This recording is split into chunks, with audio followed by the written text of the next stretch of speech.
This video will help you sleep and relax. But before we begin, I would like to know which city you're from and what time you're watching this. Now, subscribe to the channel, relax, and let's begin. I still can't sleep without medication. It's been almost a year since I was arrested, but every time I close my eyes, I see their faces. The lawyers say I shouldn't write anything down, but I need to make sense of how I got here. How did I go from being someone who wanted to heal people to this? I never planned to become what they're calling me in the papers. Angel of Death. God, I hate that term. It makes it sound like I enjoyed it. Maybe toward the end, I did. I don't know anymore. My journey into medicine wasn't like most doctors. I didn't have some childhood dream of saving lives. What drove me was watching my mother die when I was 19. Pancreatic cancer, terminal from the start. Those last weeks were unbearable. Her screaming in pain despite the medications, begging for it to end. The hospice nurse finally increased her morphine dose. I watched my mother's face relax for the first time in months as she slipped away. That moment stayed with me. The power to end suffering. It seemed like the greatest gift one human could give another.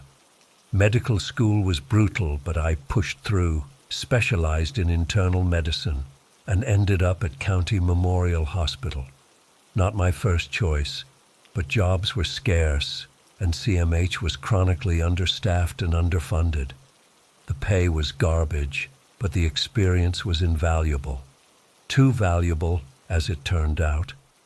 The hospital served mostly indigent patients, people without insurance or resources, the kind of place where you saw the worst cases, people who'd waited until they were literally dying before seeking help because they couldn't afford it. We did what we could, but the resources weren't there. Administration was always cutting corners, reducing staff, limiting treatments. We were perpetually overwhelmed. My breaking point came about 8 months after I started. Mrs. Gladys Barrett, 78, came in with late-stage lung cancer that had metastasized everywhere. Her chart was a horror show. No treatment options left, pain management only. She had no family, just a neighbor who'd called the ambulance when she found Mrs. Barrett collapsed on her kitchen floor. I still remember the sound of her breathing, that terrible rattling gasp. Her oxygen levels were in the toilet. Each breath seemed to cause her unbearable pain. The nurses had her on the maximum allowed morphine drip, but it wasn't touching her suffering. Her eyes, God, her eyes, they followed me around the room, pleading. "Please," she whispered when I checked her vitals. Just that one word. "Please." I knew what she was asking. I'd seen that look before, in my mother's eyes. I checked the hallway. It was 3 a.m. The night nurse was on break, and the floor was quiet. I increased her morphine drip to what I knew would be a lethal dose. Then I sat with her, holding her hand as her breathing slowed, watching the pain leave her face. When she finally stopped breathing, I felt peace. Like I'd done something right in a place where nothing ever seemed to go right. I reset the morphine pump settings and walked out. The night nurse found her an hour later during rounds. "Natural causes," I wrote on the death certificate. No one questioned it. Why would they? Patients died at CMH all the time. I thought I'd feel guilty afterward, but I didn't. I felt calm, like I'd fulfilled my purpose as a doctor, to relieve suffering. I told myself I wouldn't do it again, that Mrs. Barrett was a special case, but that was a lie. 2 weeks later, it was Mr. Fernandez, 86, with end-stage heart failure. Then Mrs. Washington, 92, with advanced dementia and pneumonia. Each time I told myself they would have died soon anyway, that I was just speeding up the inevitable, sparing them days or weeks of agony. But something shifted after the first few. I started looking for patients who might need my help. Or I volunteered for the terminal cases, the ones other doctors avoided because there was nothing they could do. I became known for taking on the hardest cases, for being willing to sit with the dying. The other doctors were grateful. They had no idea. I developed a system. I'd only do it during night shifts when staffing was minimal. I'd make sure the patients had DNR orders. I'd increase the morphine gradually so the vitals didn't crash too suddenly. I became more confident, more deliberate. The power of it was intoxicating. I hate admitting that, but it's true. In a hospital where I had no control over anything, not staffing, not resources, not even whether we had enough basic supplies, I had this one thing. I could decide when suffering ended. I could grant peace. I started to see myself as merciful, as necessary. That's when the criteria started to slip. It wasn't just the terminal cases anymore. It was the stroke patient with a poor prognosis. The elderly man with a broken hip who might never walk again. I started making judgments about quality of life, about who deserved to suffer and who deserved my mercy. Head nurse Janine started giving me odd looks about 6 months in. She never said anything directly, but I'd catch her checking the morphine logs, reviewing charts of patients who died under my care. She was smart, experienced, the kind of nurse who noticed patterns. I started avoiding her, switching shifts when I could. Then Linda joined our floor. Young, fresh out of nursing school, eager. She asked too many questions, wanted to understand everything. I should have been more careful around her, but by then I'd grown sloppy, overconfident. The night it all fell apart was ordinary at first. I was working a double shift because another doctor had called in sick. I was exhausted, irritable. We had a new patient, Jamal Williams, 43, massive stroke, unresponsive, poor prognosis for recovery. His wife hadn't left his side for 3 days, but that night she finally went home to shower and see their kids. I decided he wouldn't wake up, that his family would be better off remembering him as he was, not watching him waste away for months or years. I prepared the morphine, checked that the floor was quiet, and entered his room. I didn't hear Linda come in. I was too focused on adjusting the drip, watching his breathing slow. When she gasped, I nearly jumped out of my skin. "What are you doing?" she asked, moving toward the bed. "That's way too high." I tried to play it off. Just adjusting for his breakthrough pain, he was grimacing. She shook her head. "He hasn't shown pain responses since admission. And that's..." She looked at the pump settings. "That's enough to stop his breathing. I need to call Dr. Patel." I don't remember deciding to do it. One moment I was standing there, trying to think of an explanation, and the next moment my hands were around her throat. She was so small. That's what I remember most. How small she felt as she struggled. How her eyes widened in disbelief, then fear, then something else as the light in them dimmed. When it was over, I stood there shaking, staring at her body on the floor. What had I done? This wasn't mercy. This was murder, plain and simple. I'd crossed a line I couldn't uncross. I panicked, dragged her body into the supply closet, locked the door, went back to Jamal's room, reset the morphine pump, and left. I finished my shift in a daze, avoiding everyone, jumping at every noise.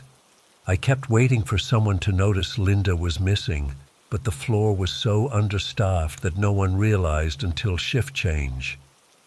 By then, I was home, throwing up in my toilet, trying to figure out what to do. I considered running, but where would I go? What would I do? Medicine was my life, and part of me, the most twisted part, still believed I was doing the right thing for my patients. I went back for my next shift, They found Linda's body that morning. The hospital was crawling with police. Everyone was being questioned. I thought I could bluff my way through it. After all, who would suspect a doctor? But Dr. Patel had been reviewing patient files. He'd noticed the pattern Janine had seen, the unusual number of deaths during my shifts. And now, with Linda's murder, he put it together. When I arrived, he was in the conference room with the police, showing them my patient records, the morphine logs. I tried to run, but they were waiting for me. I still remember the detective's face as he read me my rights. Not anger or disgust, just a profound weariness, like he'd seen too many monsters in human skin. They found evidence I hadn't even considered. The hospital's security cameras had caught me entering Jamal's room, Linda following, and only me leaving. The morphine logs showed discrepancies. The autopsy reports on my Mercy patients revealed morphine levels inconsistent with standard pain management. In interrogation, I broke down and confessed everything. How it started with genuine compassion, how it twisted into something else, how Linda was the only one I'd killed with my hands, but not the only one I'd killed. The final count was 23 patients over 8 months. 23 lives I'd decided were not worth living. 23 families who trusted me with their loved ones, only to have me betray that trust in the most fundamental way. The hospital never recovered from the scandal. They replaced most of the staff, changed policies, installed new safeguards. But the whispers followed. Who wants to be treated at a hospital where a doctor killed patients at will for almost a year? My lawyers say I might avoid the death penalty if I plead insanity, show remorse. And I am remorseful, but not in the way they want. I'm not sorry for easing Mrs. Barrett's suffering. I'm sorry I didn't stop there. I'm sorry I let myself believe I had the right to decide who lived and who died. I'm sorry I killed Linda, who was just trying to be a good nurse, to protect her patient. Most of all, I'm sorry I betrayed everything medicine stands for. First, do no harm. 4 simple words I discarded for the rush of playing God. The worst part? Sometimes at night, in my cell, I still feel justified, still feel like I was showing mercy, and that terrifies me more than the prospect of lethal injection or life in prison. Because it means that even now, even after everything, I don't fully understand the monster I became. How does someone who wants to help people become someone who hurts them? Where was the moment I crossed that line? Was it the first time I increased a morphine drip, the 5th?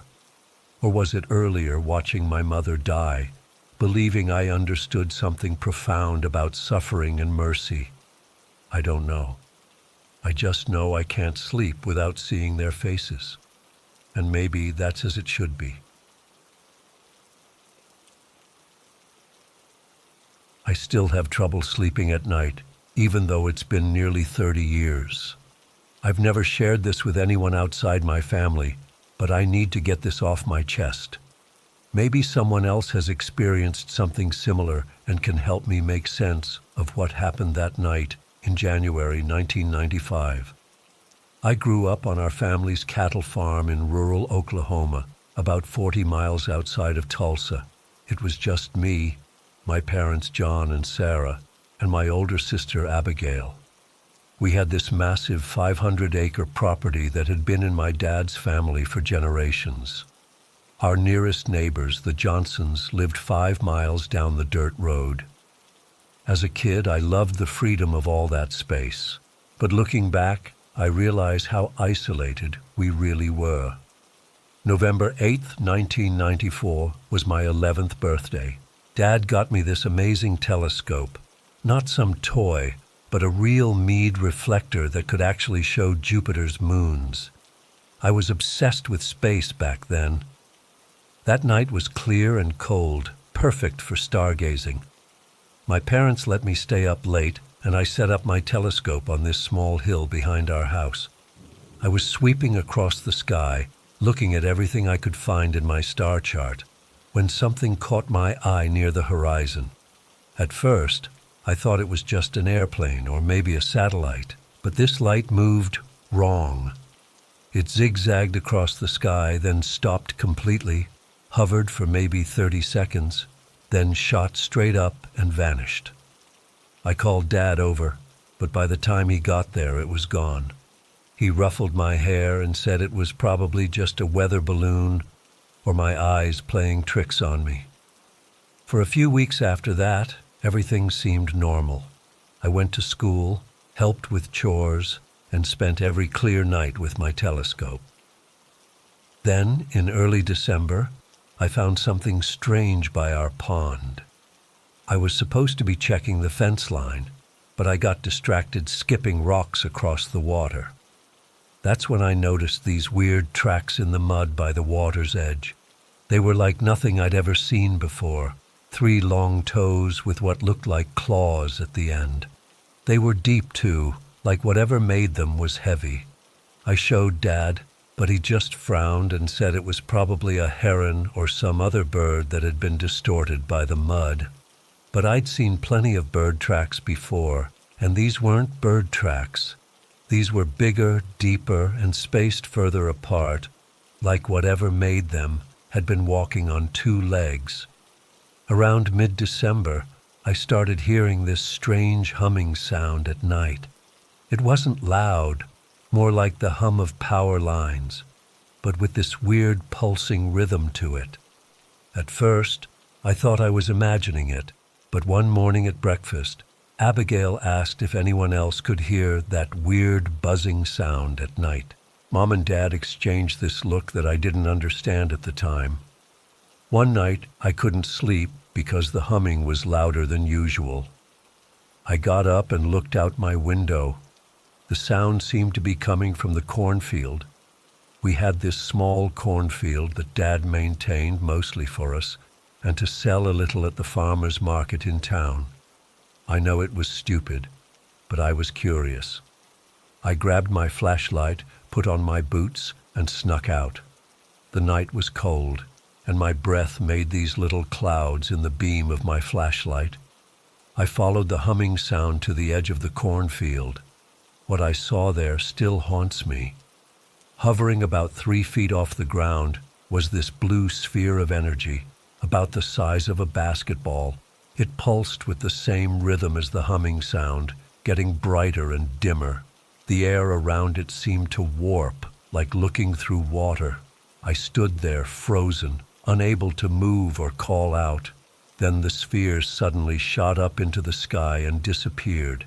The humming stopped. I ran back to the house, my heart pounding so hard I thought it would burst from my chest. I didn't tell anyone what I'd seen. I was afraid they wouldn't believe me, or worse, that they'd believe me and be as scared as I was. As December turned to January, things got worse. The cattle started acting strange. They'd bunch together in the middle of the field instead of grazing, and they'd get spooked by nothing we could see. Dad found one of our cows dead one morning with no visible cause. The vet who came out couldn't explain it either.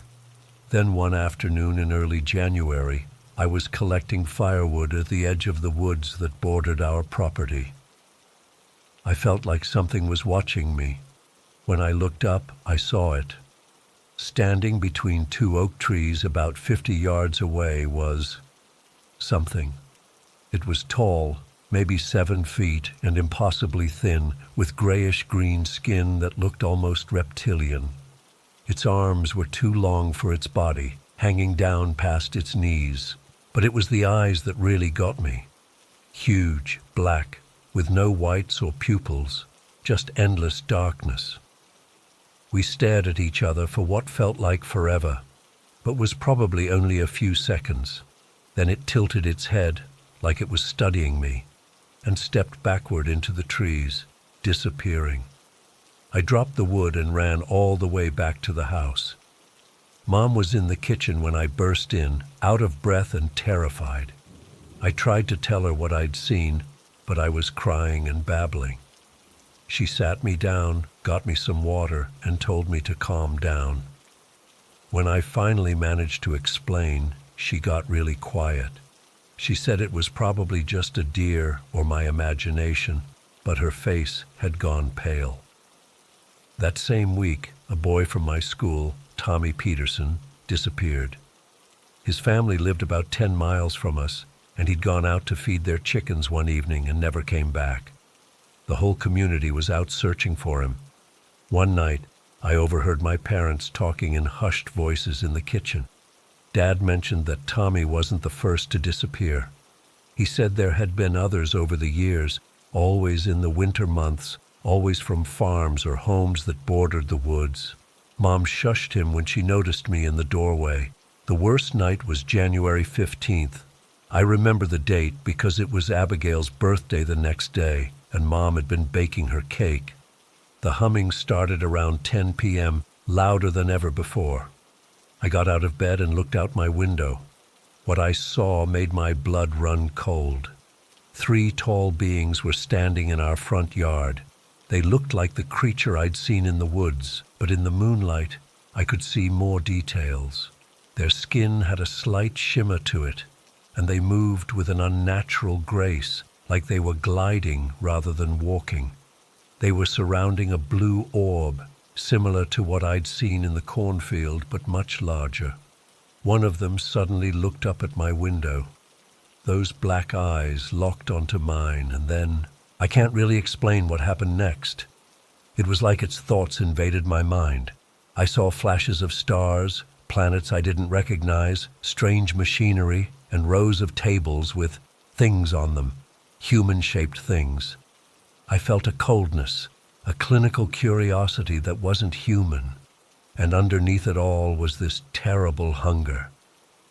I must have blacked out for a second because the next thing I knew, I was on my bedroom floor and the beings were gone. Then I heard Abigail scream from her room across the hall. I ran to her room to find her standing by the window pointing outside. "Did you see them?" she asked, her voice shaking. Before I could answer, Dad burst in with his shotgun.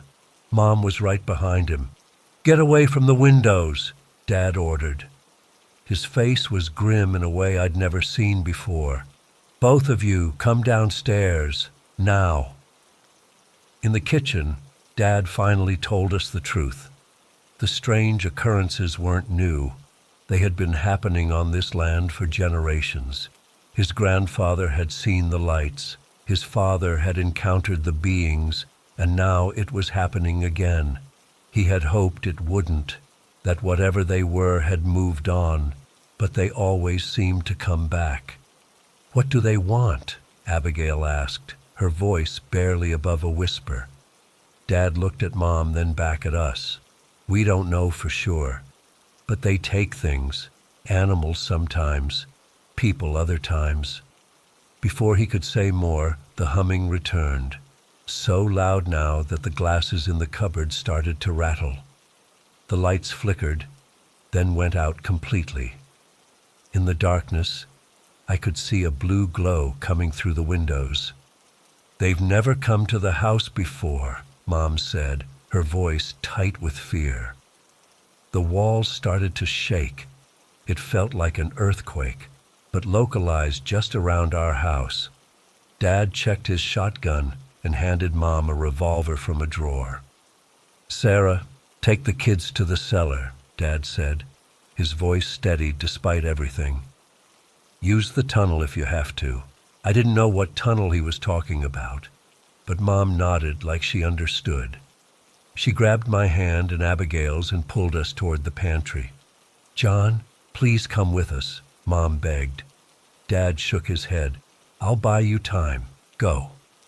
The last image I have of my father is him standing in our kitchen, shotgun ready, as the walls shook harder and plaster began to fall from the ceiling. Mom pulled us into the pantry and pushed aside some shelves to reveal a small door in the wall I'd never noticed before. Behind it was a narrow staircase leading down into darkness. She had a flashlight and led us down into what looked like an old root cellar. But at the back of the cellar was another door, this one made of metal. Your great-grandfather built this, Mom explained as she struggled with the heavy door. He said it was for storms, but I think he knew about them. The door opened to reveal a narrow tunnel, barely tall enough for an adult to stand in.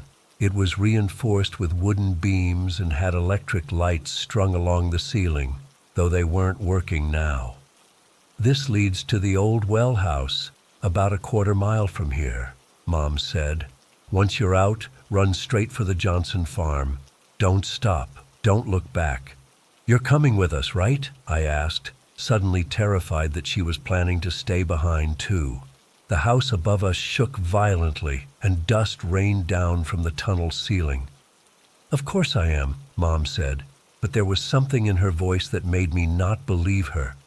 I just need to close and lock this door behind us. You two go ahead, I'll be right behind you. Abigail grabbed my hand and pulled me into the tunnel. We ran, the flashlight beam bouncing wildly in front of us. Behind us, I heard the heavy metal door close with a clang, followed by the sound of a lock turning. We kept running, the tunnel seemingly endless in the dark. Suddenly, there was a sound like thunder, and the entire tunnel shook. Dirt and small rocks showered down on us. Abigail pulled me faster. Finally, we reached another door. Abigail pushed it open, and we emerged into the cold night air. The door had been hidden under what looked like an old well house, just as Mom had said. We turned back toward our house and froze. Rising up from where our home stood was a column of blue-white light, shooting straight up into the sky. It was blindingly bright, illuminating the entire farm. Within the light I could see dark shapes moving, some human-sized, others much larger. Mom and Dad, I whispered, taking a step back toward the house. No, Abigail grabbed my arm. We have to do what they said. We have to get to the Johnsons. She was right, but it was the hardest thing I've ever done, turning away from that light. We ran across the fields toward the Johnson farm, the blue glow lighting our way until we crossed the ridge that separated our properties.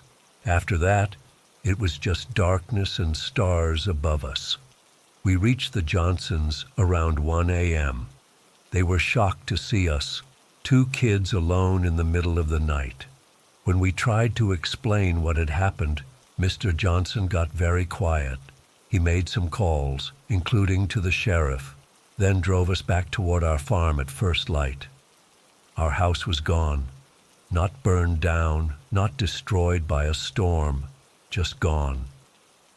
Where our 2-story farmhouse had stood was a perfect circle of bare earth, like someone had cut out that piece of the world and replaced it with nothing. No debris, no foundation, nothing. Even the grass was gone, leaving only smooth, bare dirt. There was no sign of my parents, no bodies, no blood, nothing to indicate what had happened to them. The sheriff's department searched for weeks. They dragged the pond, combed the woods, checked with relatives and hospitals. Nothing. The official report called it a structural collapse followed by unexplained fire. Despite there being no evidence of fire, some people whispered about gas leaks and explosions, others about sinkholes. No one wanted to talk about the lights people had seen in the sky that night, or the strange humming several neighbors reported hearing. Abigail and I went to live with our aunt in Tulsa. We never went back to the farm. It was sold, and as far as I know, no one has built on that land since. I still don't know what those things were or what they wanted. Sometimes I think about those flashes I saw when the creature looked into my eyes, those strange stars and planets. Were they trying to tell me where they came from, or where they took my parents? All I know is that when I look up at the night sky now, I don't feel wonder anymore. I feel watched, and sometimes, on quiet nights, I think I can still hear that humming.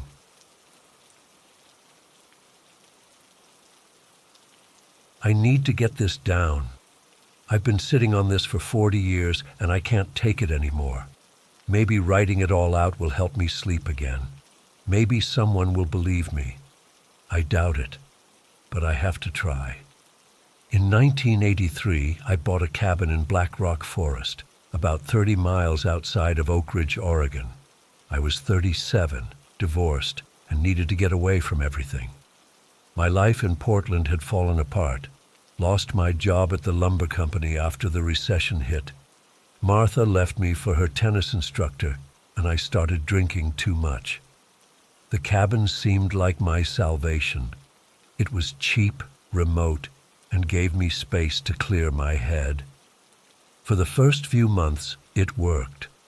I fixed up the place, planted a garden, and stayed sober. The cabin sat on about 3 acres, with dense forest on 3 sides and a creek running along the back of the property. The nearest neighbor was about 2 miles away, and town was a 45-minute drive. I loved the isolation. I'd wake up early, work on house projects, tend to my vegetables, and take long hikes. In the evenings, I'd read by kerosene lamp or listen to baseball games on my battery-powered radio. It was simple, but it was mine. That all changed on June 17th. I remember the date because it was my ex-wife's birthday, and I'd been feeling particularly low that morning. I got up around 5:30, made coffee, and went to check on my garden. What I found stopped me cold. The entire garden was destroyed, not just trampled, but deliberately torn apart. My tomato plants were ripped from the ground, corn stalks snapped in half, and my potato patch dug up completely. At first I thought it was vandals, maybe local teens, but something felt off. There were no footprints, no beer cans or cigarette butts, just destruction. At the edge of the garden, I noticed a trail of broken ferns and crushed underbrush leading into the forest. Without thinking, I followed it. The trail was wide, like something large had moved through, dragging something. About a quarter-mile in, I came to a small clearing I'd never seen before. The morning sun barely filtered through the dense canopy, but I could see enough. I wished to God I couldn't. In the center of the clearing were the remains of several animals, a deer, 2 raccoons, and what might have been a coyote. They weren't just dead, they were arranged. Positioned in a rough circle, their insides hollowed out. The deer's rib cage was splayed open like some kind of grotesque flower. There was surprisingly little blood, as if whatever did this had been careful, methodical. The smell was awful, not just decay, but something musky and foreign that burned my nostrils. I should have turned back right then, called the rangers or police, but I didn't. Something compelled me forward. At the far side of the clearing, I found tracks in the soft earth, not quite a paw print, not quite a footprint. They were huge, at least twice the size of my hand, with what looked like 6 digits instead of 5. They led toward a rocky outcropping about 50 yards away. As I approached the rocks, I noticed a dark opening, a cave entrance partially hidden by fallen logs and overgrowth. The tracks led straight inside. I paused at the entrance, my heart hammering in my chest. Even now, I can't explain why I went in. Curiosity? Stupidity? Whatever it was, I took my flashlight from my belt and stepped into the darkness. The cave smelled of wet earth, and that same musky odor I'd noticed in the clearing, only stronger here, almost suffocating. The floor sloped downward, and the walls narrowed as I descended. My flashlight beam cut through the blackness, bouncing off wet stone walls. I called out, "Don't ask me why," and my voice echoed back at me, distorted and strange. About 30 feet in, the tunnel widened into a chamber roughly the size of my cabin's living room.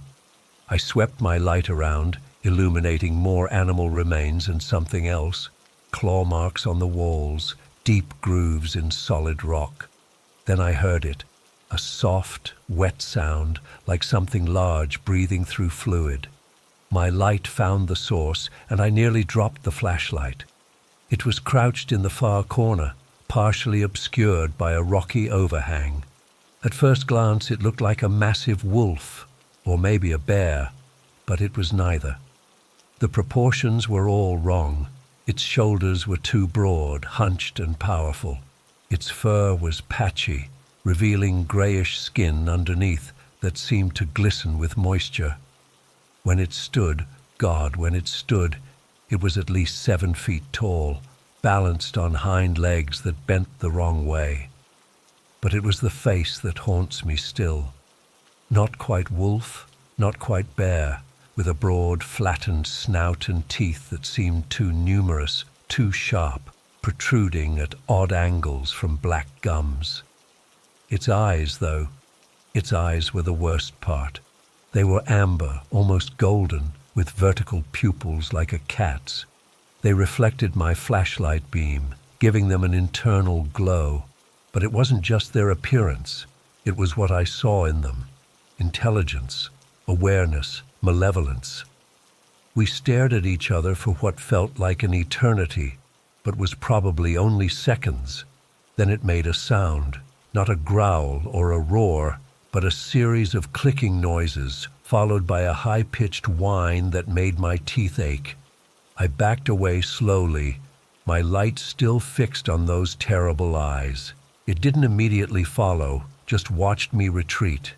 When I reached the narrow part of the tunnel, I turned and ran, stumbling and sliding up the sloped floor toward daylight. I didn't stop running until I reached my cabin.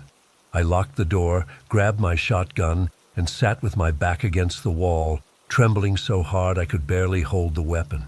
I stayed that way until sunset, listening for any sound outside, jumping at every creak and rustle. When morning came, I convinced myself I'd overreacted.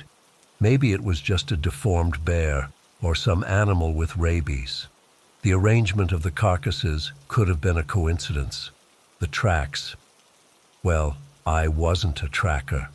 I could have misinterpreted them. I needed a second opinion, someone who knew the forest better than I did. There was an old-timer, Frank Peabody, who worked as a groundskeeper at the ranger station. He'd been in these woods for over 40 years, knew every trail and hollow. If anyone could make sense of what I'd seen, it was Frank. I drove to the ranger station that morning and found Frank fixing a broken picnic table. He was in his late 60s, lean and weathered, with hands like gnarled tree roots. When I told him what I'd found, leaving out the part about the creature itself, he frowned and nodded. Been getting reports of destroyed gardens and mutilated animals for a couple weeks now, he said, wiping sawdust from his hands. Rangers think it's poachers or maybe a sick bear, but the way you describe those animals being arranged, that ain't no bear I ever heard of. Frank agreed to come back to my place and see the clearing for himself. He brought his rifle, a serious-looking .30-06, and I had my shotgun. We didn't talk much on the hike to the clearing. When we got there, the animal remains were still in their circle, now crawling with insects and beginning to truly decay in the summer heat. Frank knelt beside the deer carcass, examining it with a grim expression. "This ain't natural," he muttered. "Something skinned this deer while it was still alive. See these marks? Animal was struggling." He pointed to scratches in the earth. "And look here, whatever did this has opposable thumbs. See how the skin's been peeled back methodically? That takes dexterity." He stood up and spat on the ground. "Show me those tracks in that cave." The tracks were still there, even more distinct after a light rain the previous night. Frank studied them, his face growing paler. "Been in these woods my whole life," he said quietly. "Never seen tracks like these, too big for any native predator. And what kind of animal has 6 toes?" We approached the cave entrance cautiously. Frank took point, his rifle ready, while I followed with the shotgun and my flashlight. The cave seemed darker than before, the air thicker. That musky smell was stronger, mixed with something metallic, blood probably. "Animals been busy," Frank whispered, pointing to fresh drag marks at the entrance. We descended into the darkness, our lights casting long shadows on the wet walls. The tunnel seemed longer this time, the slope steeper. When we reached the chamber, we found it transformed. More animal remains had been added to the collection, some fresh, some days old. There were strange markings on the walls too, not just claw marks now, but deliberate patterns, swirls, and angular lines that almost resembled writing. "What the hell?" Frank breathed. That's when we heard it, that wet, raspy breathing from deeper in the cave. Our lights caught movement in a tunnel on the far side of the chamber, a tunnel I hadn't noticed during my first visit. Something large was moving toward us. "Frank," I whispered, "we should go, now." But Frank stood his ground, raising his rifle. "Been wondering what's been terrorizing these woods. Guess we're about to find out." The creature emerged from the tunnel, moving with a strange, loping gait. It was even larger than I remembered, its patchy fur matted with dried blood and something black and tarry. In the combined beams of our lights, I could see more details I'd missed before. A ridge of spines down its back, malformed hands with too many fingers, each ending in a hooked claw. Frank fired first, the sound deafening in the confined space. The creature jerked as the bullet hit its shoulder, but it didn't go down. Instead, it roared, a sound so alien and terrible that I felt it in my bones more than heard it. Frank chambered another round and fired again. This time the bullet struck the creature's chest. Black fluid spurted from the wound, but still it kept coming. I fired my shotgun, the blast echoing painfully. The creature staggered but recovered quickly. It was too close now. Frank tried to back away, but he slipped on the wet stone. The creature was on him in an instant, grabbing his legs with those terrible hands.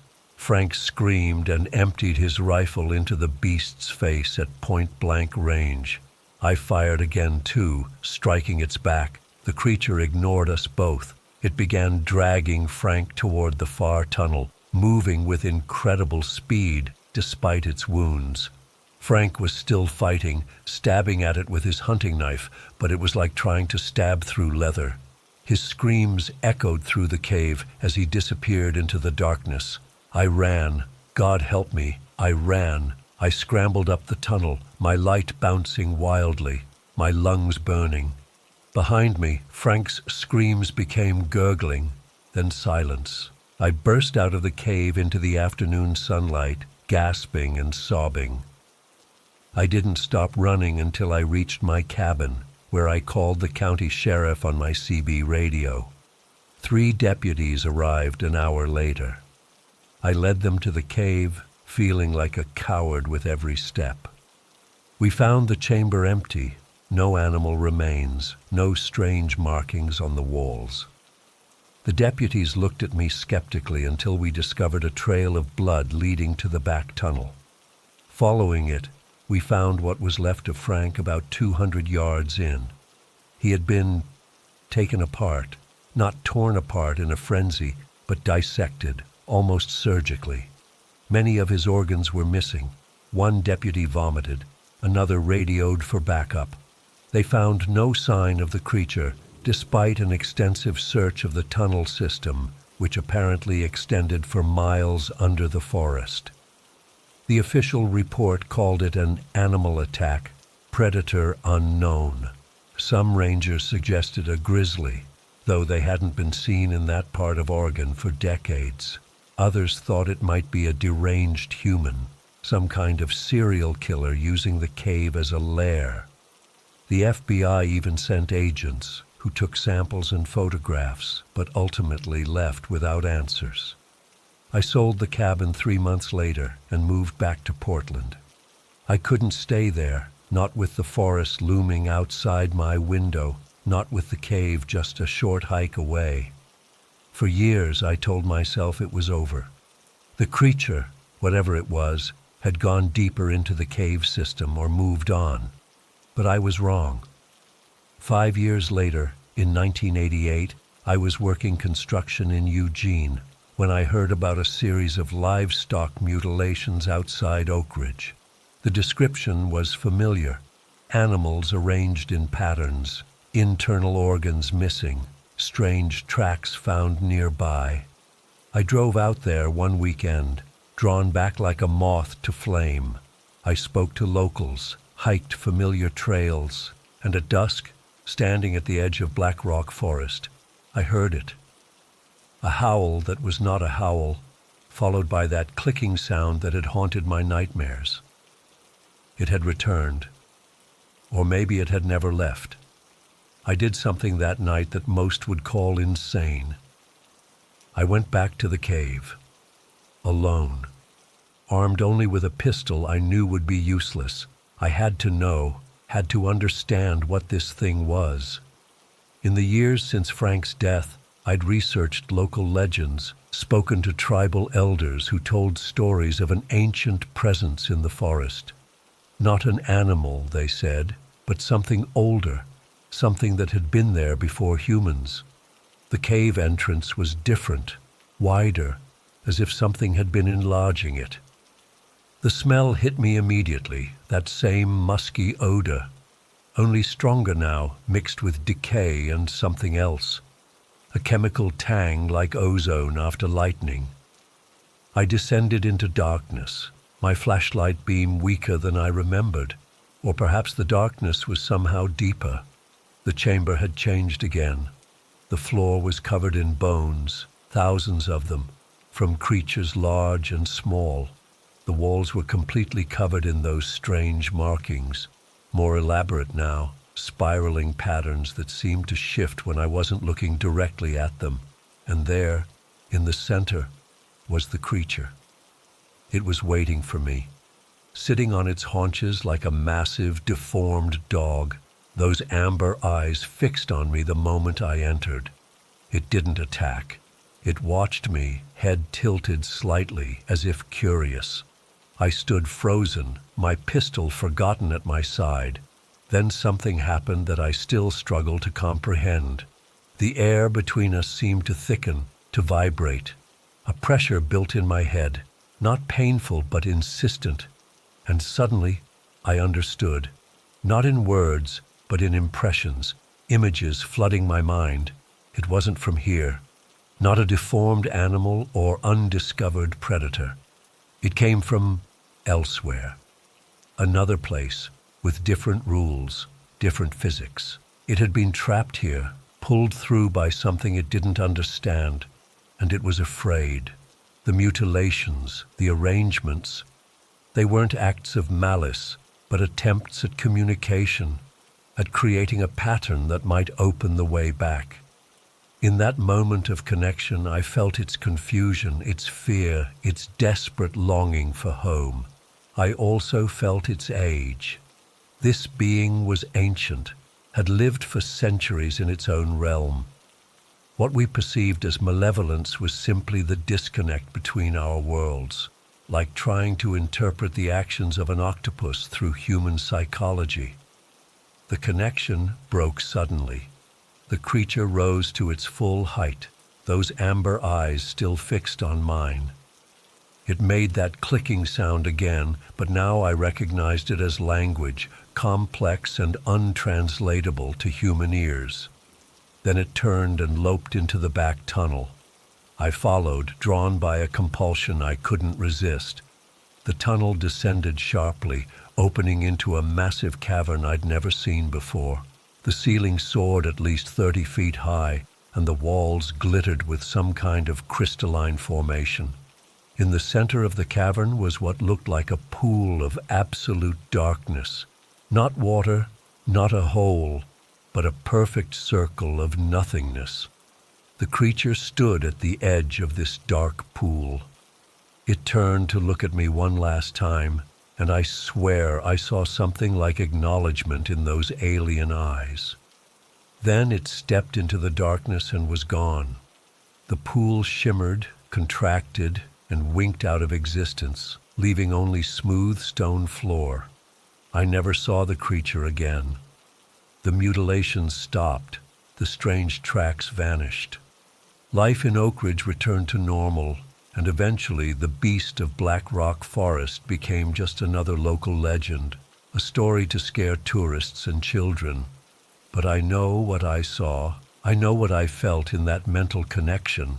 Sometimes, on clear nights when I can see the stars, I wonder which one it came from, or if it came from somewhere further still, some place we can't even imagine. I wonder if it made it home. The cave is still there. I checked a few years ago. The markings have faded, the bones turned to dust. But sometimes, when I press my ear to the stone walls, I swear I can hear something moving in the deep places of the earth. Not the creature. It's gone. But something else. Something waiting. I'm 77 now. I don't have many years left. But I needed to tell this story, to put it down somewhere someone might find it, because the thing I understood, in that moment of connection, was that the creature wasn't the first visitor to our world, and it won't be the last.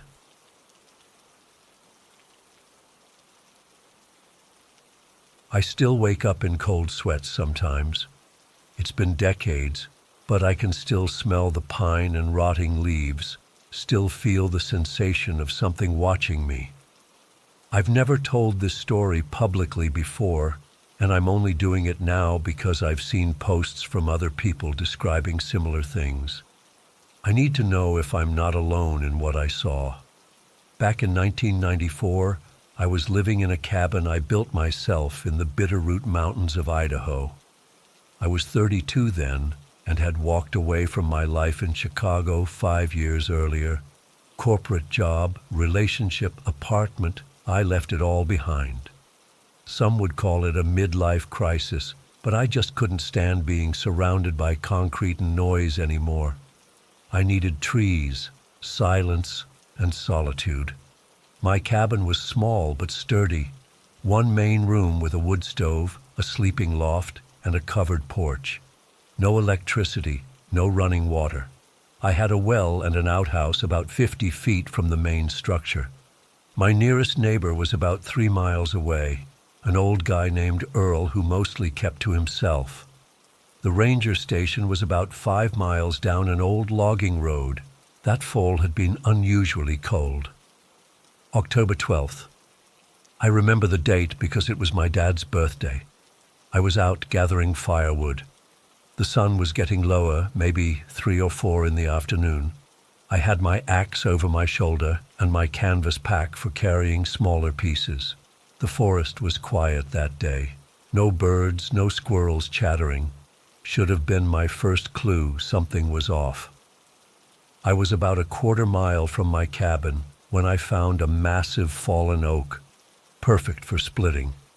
As I approached, I noticed something dark on the ground near the trunk. At first, I thought it was a pile of wet leaves, but as I got closer, I realized it was the remains of some animal. Now, I'd seen plenty of dead animals in my time out there. Coyotes and mountain lions have to eat too. But this was wrong. The carcass was torn apart, but not in any natural way I'd ever seen. What I initially thought was a deer had too many limbs. It looked like parts of different animals had been assembled. The smell was awful.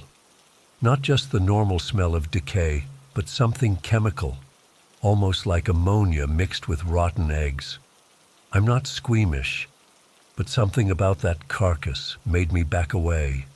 I left the oak and headed to a different part of the forest, but I couldn't shake the uneasiness. It felt like the woods had changed somehow, like the trees were watching me. I finished gathering wood and made it back to my cabin before dark. That night the temperature dropped to near freezing. I had my wood stove going and was making a simple dinner of canned stew when I heard something outside.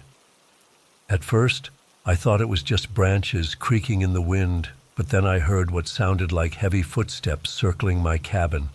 Living in the wilderness, you get used to bears and other wildlife coming around, but this sounded different. The gait was all wrong, uneven, like something dragging itself along. I grabbed my rifle and went to the window. The moon was nearly full, casting enough light to see the edge of the clearing around my cabin. That's when I saw it. Just at the tree line, something large moved between two pines. I couldn't make out details, but it was big, taller than a man but hunched over. What hit me hardest was the way it moved, jerky and fluid at the same time, like nothing I'd ever seen. And it was carrying something. In the moonlight, I could see what looked like a human arm dangling from its grasp. My blood went cold. I thought about firing a warning shot, but something told me that would be a mistake. Instead, I doused all my lights and sat in the dark with my rifle, watching. The thing circled my cabin twice before disappearing back into the woods. I didn't sleep that night. The next morning, I decided I needed to get to the ranger station. Maybe there was a missing hiker, or maybe I was losing my mind. Either way, I needed to talk to someone. I packed a day bag, loaded my rifle, and set out on the trail that led to the old logging road. About a mile in, I found a boot.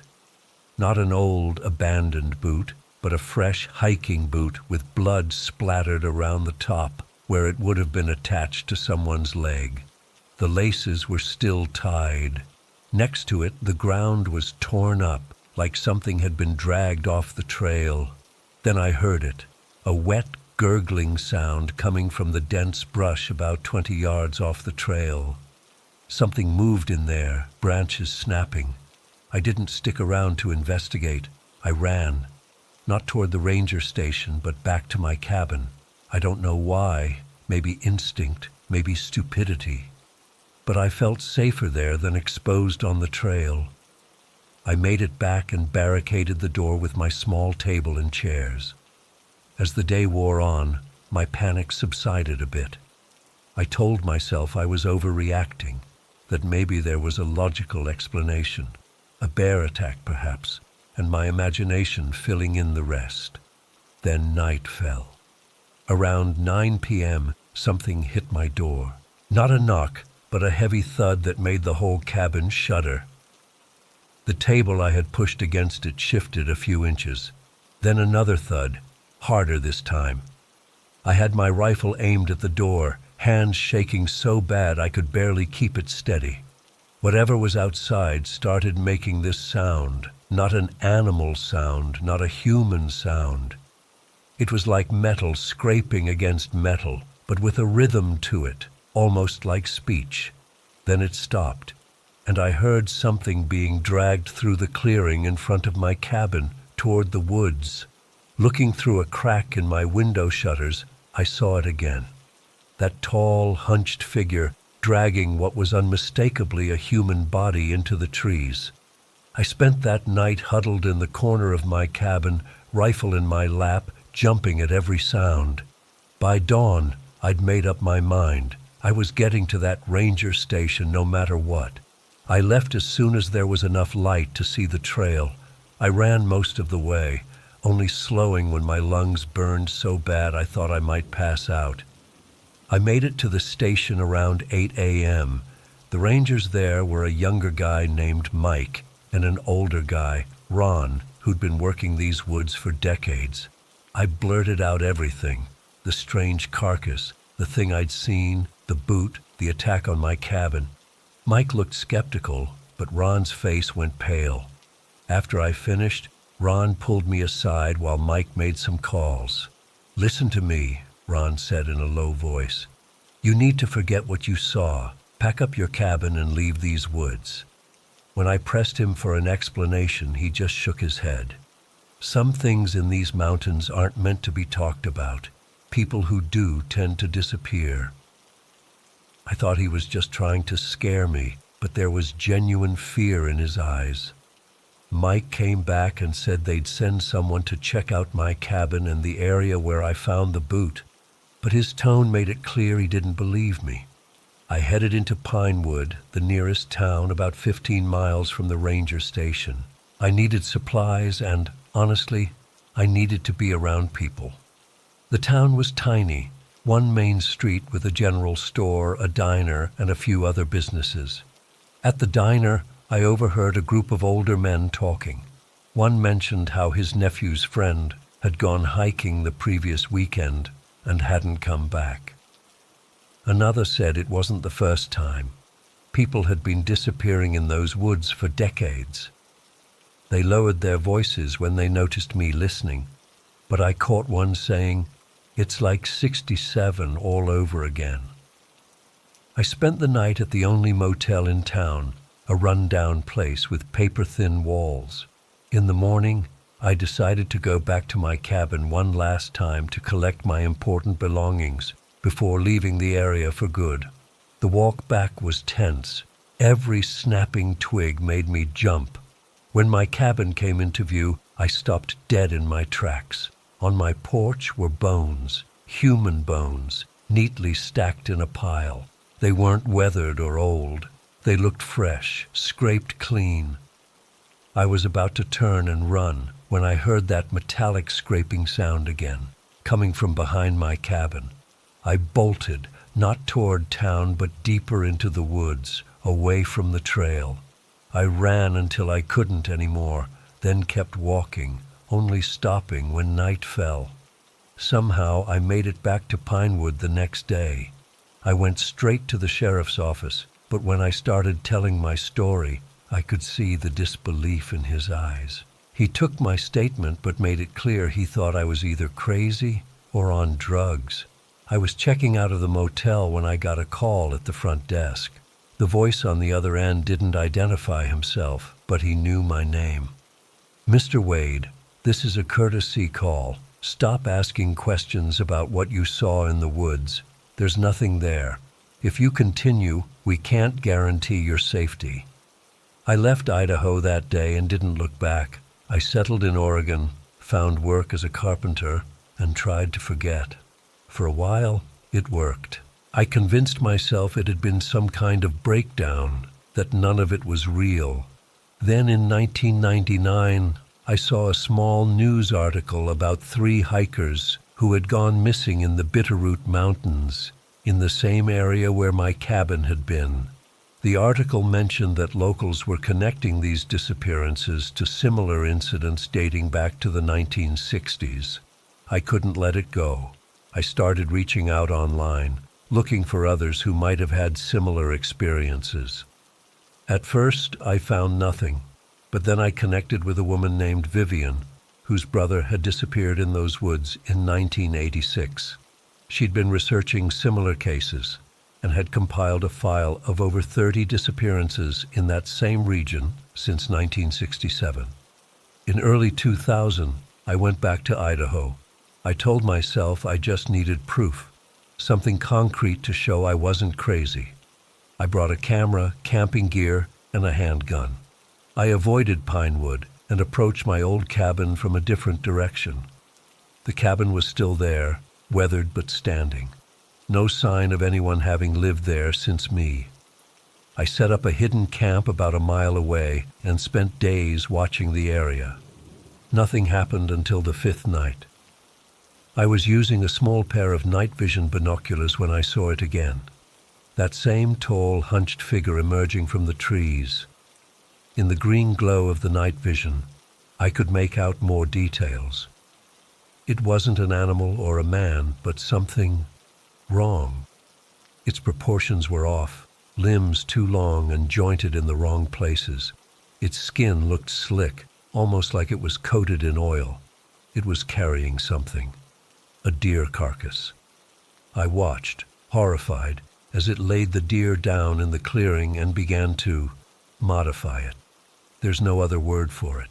It was adding things to the body, what looked like human limbs, parts from other animals. I took photos, my hands shaking so bad I'm surprised any came out clear. Then it stopped and raised what I assume was its head, seeming to sniff the air. It turned directly toward my hiding spot, though I was downwind and well concealed. It made that metallic scraping sound again, louder this time, and started moving toward me. I ran, abandoning most of my gear. I made it to my car and drove straight through the night, not stopping until I was 2 states away. The photos I took were disturbing but inconclusive. Dark shapes that could be dismissed as bears or debris. But I knew what I'd seen. I connected with others online. Ren, who'd seen something similar in Montana in 1992. Theo, whose entire research team had disappeared in the area in 1988. And Vivian, still searching for answers about her brother. We pooled our information and started piecing things together. We learned that in 1967, there had been a military operation in that part of Idaho, officially described as a training exercise. Shortly after, the disappearances began. In 2001, we managed to track down a retired Air Force officer who had been part of that operation. He was dying of cancer and willing to talk. What he told us sounded insane, but after what I'd seen, I believed him. These things weren't animals or humans, but something else entirely. Refugees from someplace he called another realm. The government had made a deal with them. They could live in certain remote wilderness areas in exchange for sharing their advanced knowledge. They were supposed to be contained, but they were expanding their territory. He died a week after our meeting. The day after his funeral, Ren's apartment was broken into and all his research stolen. Theo received threats against his family and backed out. Vivian and I continued more carefully now. In 2002, we organized one final expedition back to the Idaho woods, bringing recording equipment and weapons. Ren rejoined us at the last minute, and we set up camp in a location Vivian had identified as a possible entry point to wherever these things were coming from. On our second night there, they found us. Not just one, but dozens of them surrounding our camp. They moved with that same unnatural gait, making those metallic sounds that now seemed clearly to be communication. We ran, but they were fast. Vivian went down first, then Ren. Theo and I made it to the car, but something hit us as we were driving away. The car rolled down an embankment. When I regained consciousness, Theo was gone, pulled through the shattered windshield. I had our research bag with me, the photos, the recordings, everything we'd collected. I managed to hike out to a main road and flag down a trucker. That was 3 days ago. I'm in a motel now, using the last of my cash. I keep seeing movement out of the corner of my eye, hearing those metallic sounds outside my door. I know they're coming for me. I'm posting all of our findings online, sending copies to news outlets and researchers. The truth needs to be known. Whatever these things are, they're spreading. The government made a deal with them, but deals can be broken. If you live near isolated wooded areas, be careful. If you hear metallic scraping sounds or find animals that look wrong, run. Don't investigate. Don't try to make sense of it. I hear something outside my door now. It sounds like metal scraping against metal. I don't have much time left.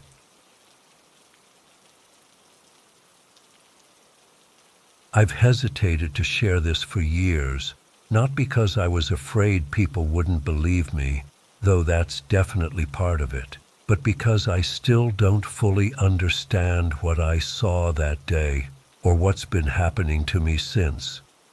It started when I was 15, back in summer 2020. My family traveled to Washington State for my Aunt Heather's wedding. We're from Michigan, so the Pacific Northwest felt like a different planet, with all those enormous trees and the misty beaches. The wedding was beautiful, but that's not what I need to talk about. 3 days after the ceremony, when everyone was just hanging out and relaxing, my Aunt Kay suggested we explore this old World War II fort near the beach. It was this massive concrete structure built into the cliffs overlooking the ocean. I remember being excited because I'd never seen anything like it. All these dark tunnels and staircases leading to different levels where they used to mount guns to defend against a Japanese invasion that never came. The place was technically open to the public but barely maintained. There were these faded warning signs about structural damage and loose railings, but my family didn't seem concerned. My parents, my little brother, both my aunts, and 2 of my cousins were all there. We spent about an hour exploring the lower tunnels, which were cold and damp and smelled like salt and mildew. As the afternoon wore on, we climbed up to the roof where there used to be a lookout post. The view was incredible. You could see the entire coastline, the waves crashing against these jagged rocks, and this dense forest that came right up to the edge of the property. The sun was starting to set, and everyone was taking photos and pointing out things in the distance. I wandered toward the edge of the roof where I found this metal structure, like a partial railing that formed an incomplete circuit around part of the perimeter. For some stupid reason, I decided I wanted to follow it all the way around, even though the others were ready to leave. My mom called out that they were heading back down, and I yelled that I'd catch up in a minute. I just wanted to finish walking this circuit and take in the view a bit longer. That's when everything changed. I was alone on the roof, and the sun was sinking fast. The concrete beneath my feet still held the day's warmth, but the air was getting chilly. As I reached the far side of the roof, I looked toward the tree line about 50 yards away. That's when I saw it. At first I thought it was just a deer. We'd seen a few on our drive in, so it wasn't unusual. It was standing just at the edge of the trees, partially hidden by shadows. But something felt wrong. My stomach tightened immediately, even before my brain could process what I was seeing. It looked like a deer, but the proportions were off. Its legs seemed too long, too thin, almost like they'd been stretched. And its head, its head wasn't right. It had antlers, but they curved in ways that didn't make sense, almost like they'd been broken and reset multiple times. The worst part was its eyes. Deer have eyes on the sides of their heads, right? Prey animals. But this thing, its eyes were facing forward. Predator eyes, human-like, and they were looking directly at me. I remember thinking, maybe it's just the angle, or maybe I'm seeing things because of the fading light. But then it moved, and any doubt I had vanished in an instant. Its head began to rotate, not like a normal animal looking around. This was different. Its head turned nearly 180 degrees, while its body remained perfectly still. The movement was fluid but completely unnatural, like something from a glitched video game. I couldn't move. My whole body went cold despite the warm concrete beneath me. The thing stared at me with those forward-facing eyes that seemed to contain an impossible intelligence. It knew I was watching. It wanted me to see it. For what felt like forever but was probably only seconds, we locked eyes across that distance. Then it took a step forward, out of the tree line, and I saw more of its body. The fur wasn't right. It hung in patches, and underneath wasn't flesh, but something darker, almost like the shadows themselves had taken form.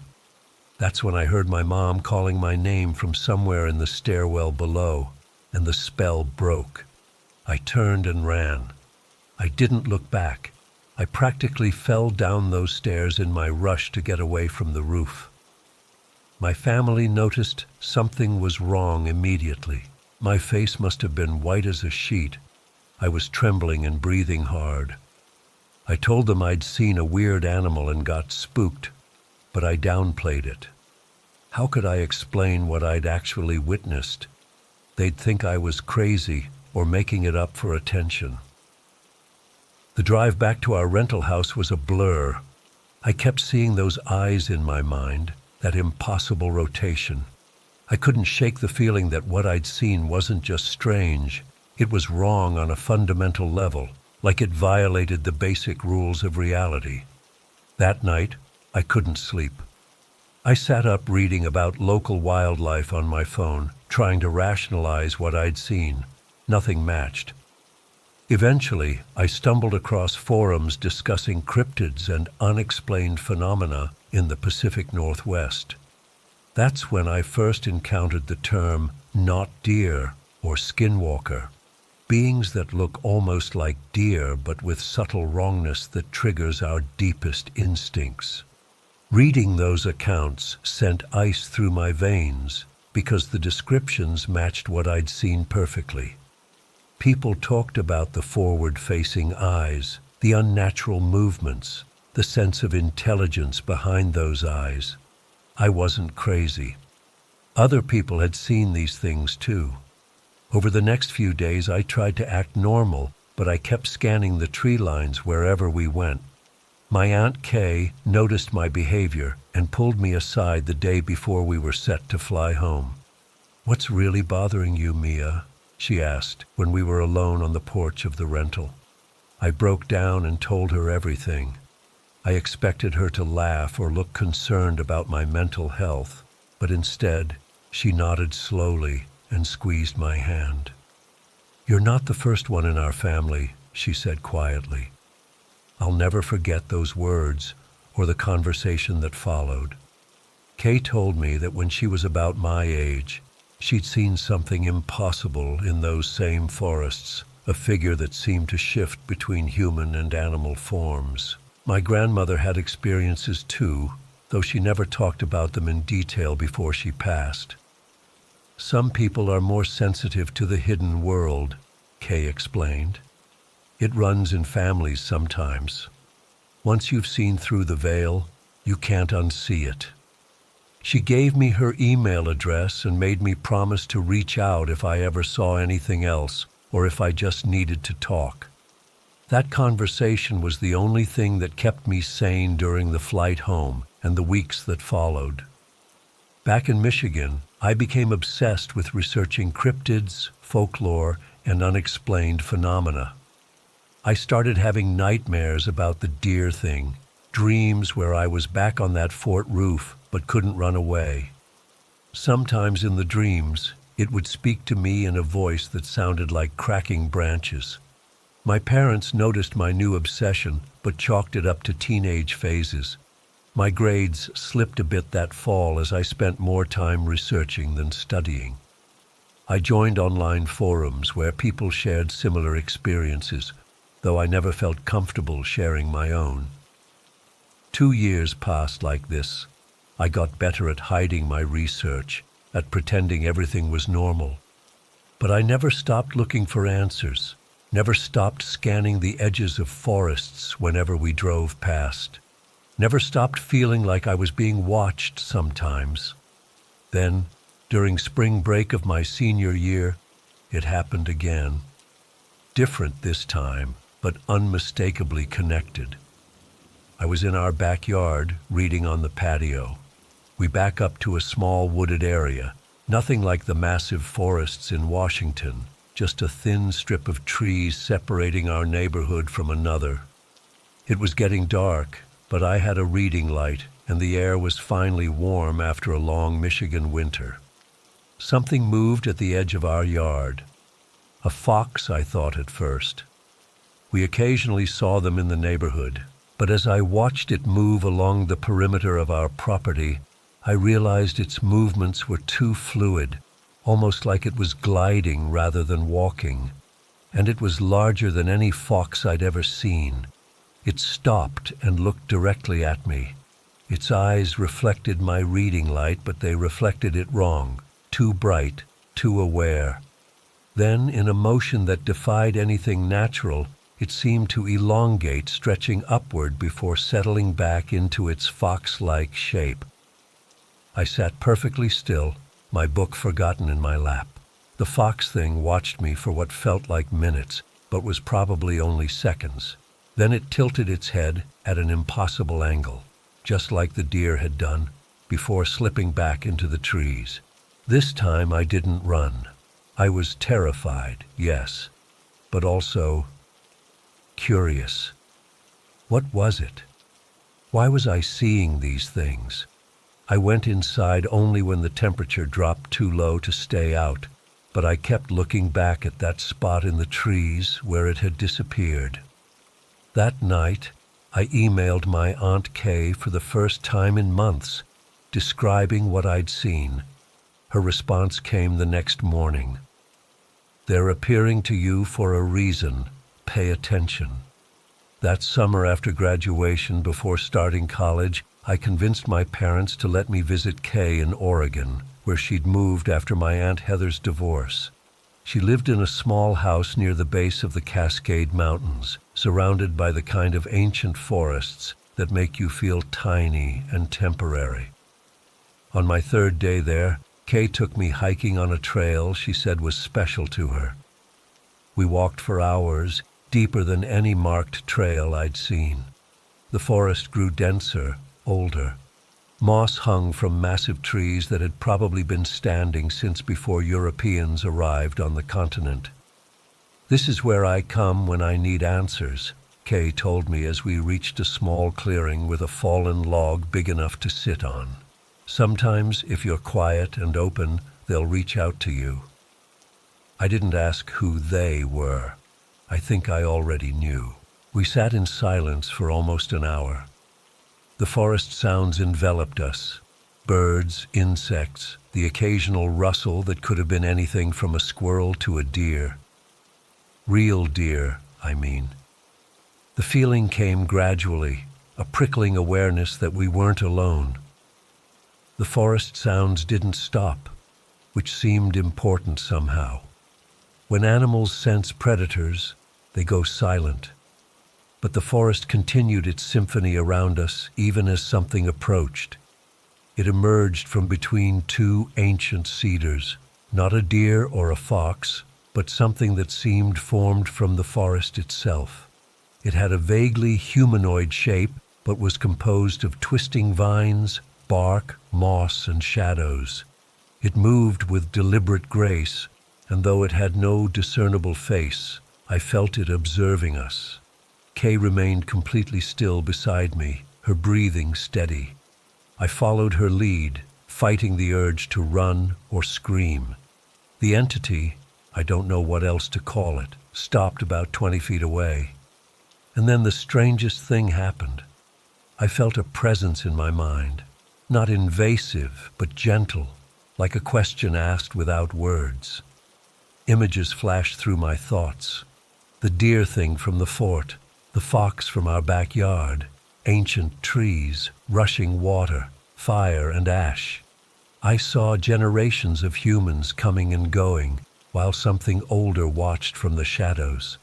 The communication wasn't in words, but I understood with absolute clarity. These beings had existed alongside us for centuries, mostly unseen, part of a world we'd forgotten how to perceive. And now, for reasons I couldn't fully grasp, that hidden world was reaching out. The forest spirit, again, I don't know what else to call it, remained for perhaps 5 minutes before melting back into the trees so gradually I couldn't pinpoint the moment it fully disappeared. "What did it show you?" Kay asked softly. I tried to explain, though the experience defied easy description. Kay nodded as if my jumbled account made perfect sense. "They're choosing you, just like they chose me, and your grandmother before that," she said. "We're bridges between worlds that have grown too far apart." We hiked back, mostly in silence, my mind reeling with questions I didn't know how to ask. 2 months later, the wildfires started. That summer and fall of 2023 saw some of the worst fires in Pacific Northwest history. I was in my first semester of college in Michigan, watching the news with growing horror as forests I'd hiked with Kay went up in flames. Then came the night that changed everything. I was home for the weekend, staying in my childhood bedroom. It was late October, unseasonably warm. Around 3 a.m., I woke suddenly, every nerve in my body alert. Something had called me awake, not a sound exactly, but a feeling. I went to my window and looked out at our backyard and the strip of woods beyond. What I saw made my heart stop. They were gathered at the edge of the trees, the deer thing from the fort, its antlers now more pronounced and twisted, the fox creature, its form shimmering between solid and transparent, and the forest spirit, more defined than I'd seen it in Oregon. But they weren't alone. Other beings stood with them, things I had no names for, shapes that seemed to shift and change when I tried to focus on them directly. They were looking at my house, at my window, at me. Without thinking, I slipped downstairs and out the back door. The night air was cool against my skin as I stepped barefoot onto the lawn. I should have been terrified, but somehow I wasn't. Not completely anyway. I stopped at the midpoint of our yard, equal distance between my house and the gathered entities. The deer thing took a step forward, and I fought the urge to retreat. Its eyes, those wrong, forward-facing eyes, held mine just as they had 3 years earlier on the fort roof. Then the forest spirit moved forward too, extending what might have been an arm, though it looked more like a branch reaching toward me. Without understanding why, I reached back. The moment we connected, not physically, but something just short of touch, the vision overwhelmed me. I saw forests burning, not just in the Pacific Northwest, but everywhere. I saw ancient beings fleeing homes they'd inhabited for millennia. I saw the hidden world collapsing as our human world expanded relentlessly. But I also saw hope. People like me and Kay, people who could see through the veil, working to preserve the wild places where these beings dwelled. I saw connections being reforged, ancient knowledge being remembered. When the vision faded, I was on my knees in the damp grass. The gathered entities remained at the edge of the woods, watching. The deer thing dipped its head in what felt unmistakably like acknowledgement. The fox creature circled once, its movement leaving trails of light in the darkness. The forest spirit's form seemed to pulse with a soft green glow. Then, as if responding to some signal I couldn't perceive, they turned and moved back into the trees. One by one they disappeared, until only the forest spirit remained. It turned back once more, and I felt rather than heard its message. Remember. Then it too was gone.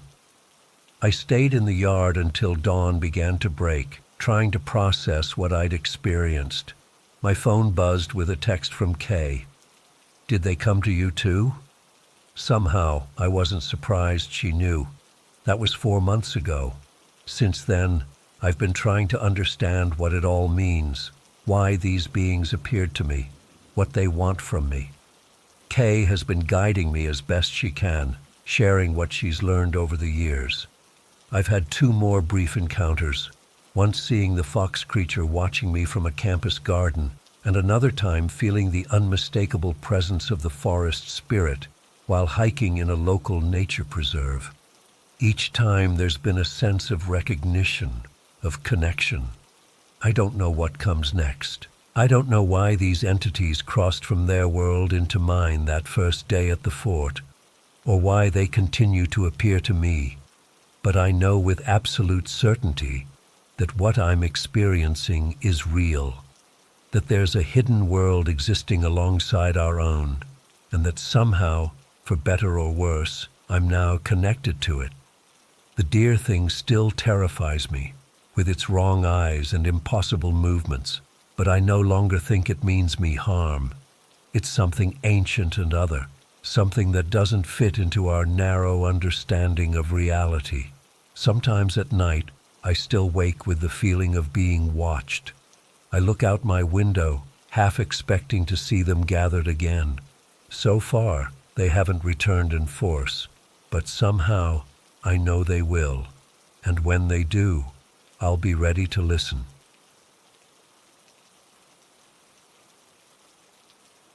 I still can't sleep through the night.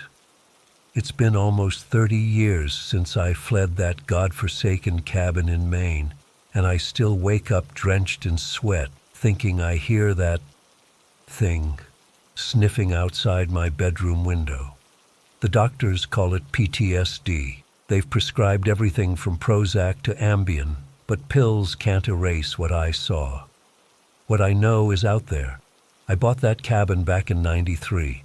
I was 38, fresh out of a divorce, and burned out from 15 years working as an EMT in Boston.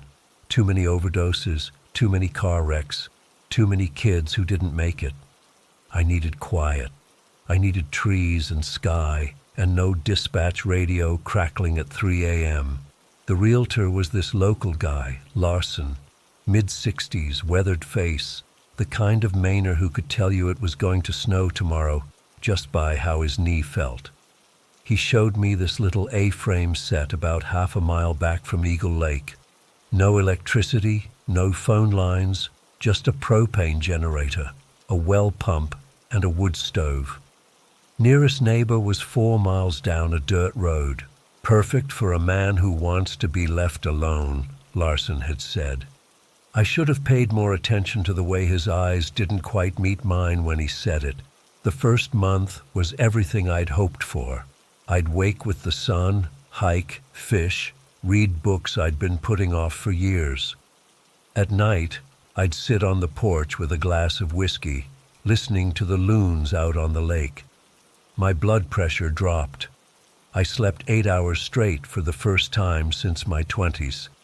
But then things started to change. It was subtle at first, just a feeling of being watched when I was chopping wood or walking the property line. I'd stop, scan the tree line, see nothing. Just my imagination, I told myself. City boy jitters. Then came the sounds at night. Not your normal forest sounds. I'd gotten used to those. This was different.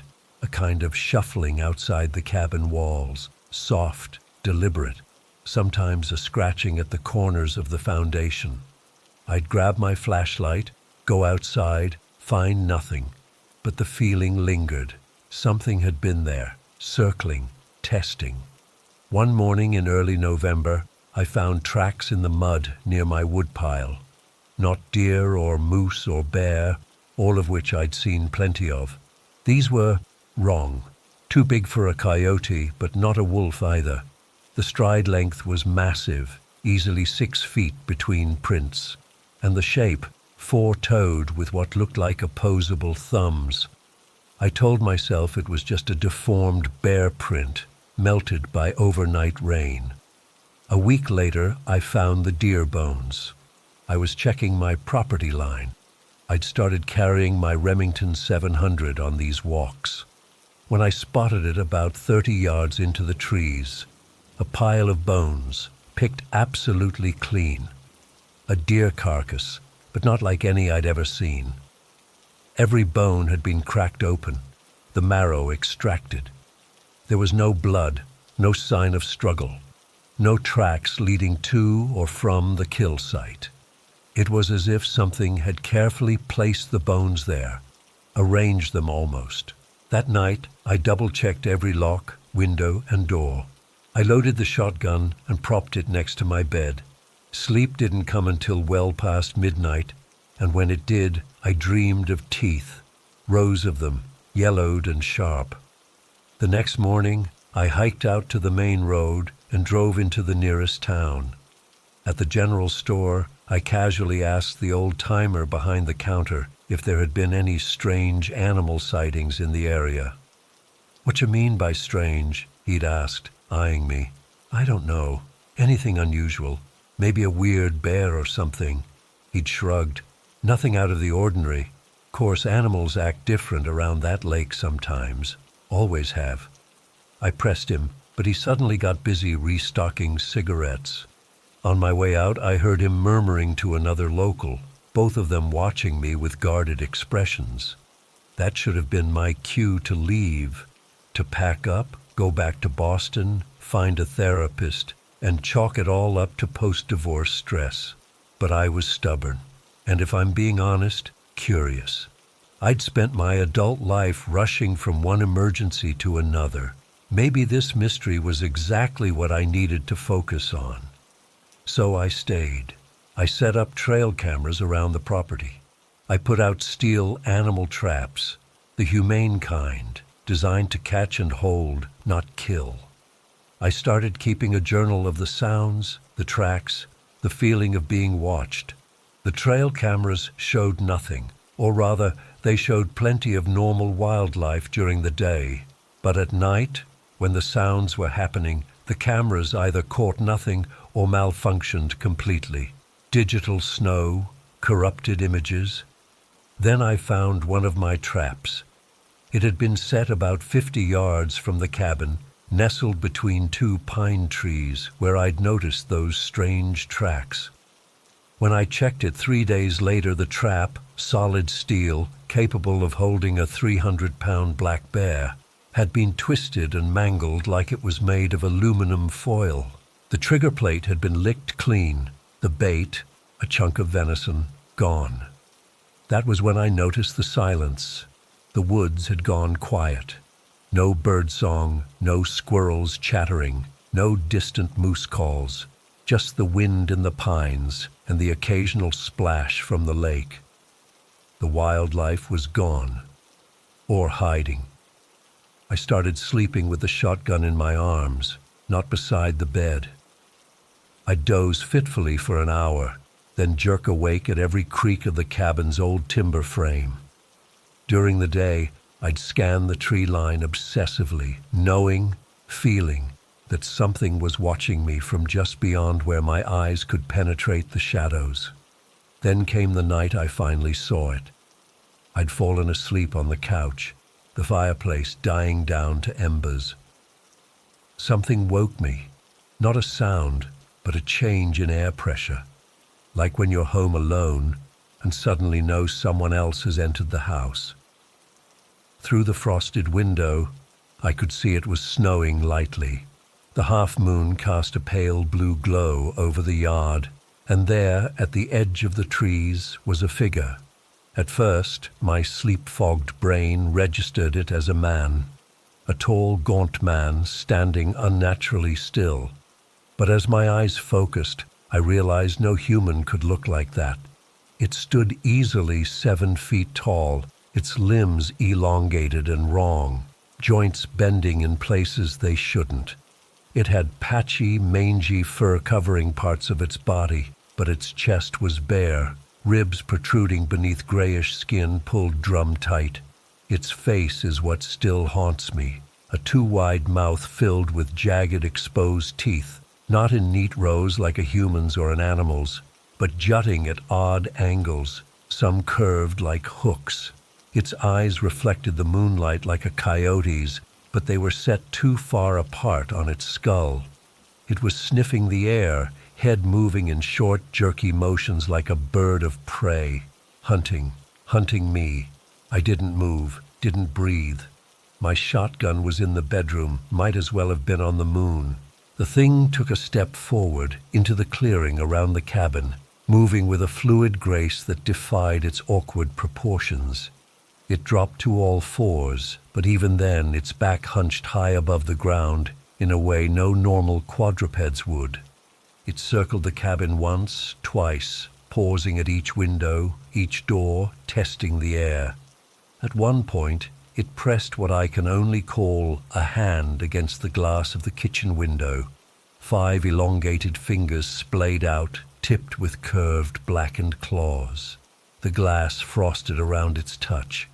After what felt like hours, it retreated back into the forest. I remained frozen on the couch until dawn broke, the shotgun retrieved and clutched to my chest. though I knew instinctively that birdshot would do little against whatever that was. In the morning light, I found prints in the snow, the same strange tracks I'd been finding, but now, with perfect clarity, I took photos, measured them. The hand-like front paws were nearly 10 inches from palm to fingertip. The hind prints were narrower, more animal-like, but still wrong. The stride length was impossible. In places where it had been running, there were over 8 feet between prints. I decided then to leave, at least temporarily. I needed to show these photos to someone, maybe a game warden or biologist. I packed some clothes, my journal, the camera. But as I was loading up my truck, I realized I'd left my wallet in the shed where I'd been cutting wood the day before. The shed door was ajar, though I distinctly remembered latching it. Inside, the air was different, heavy with a musky copper smell that took me back to my EMT days. The smell of old blood and death. In the far corner, partially covered by a tarp that had fallen from a shelf, was a pile of bones. Human bones, smaller than mine, with scraps of cloth still attached to some. Flannel fabric in a faded plaid pattern. Larson's jacket. I recognized it immediately. I should have run, should have sprinted for my truck and never looked back. But some detached clinical part of my brain, the EMT who had seen too much, made me look closer. The bones had been treated exactly like the deer's, cracked open, marrow extracted, arranged in a neat pile, a careful eater, a thinking predator. Next to the remains was Larson's backpack.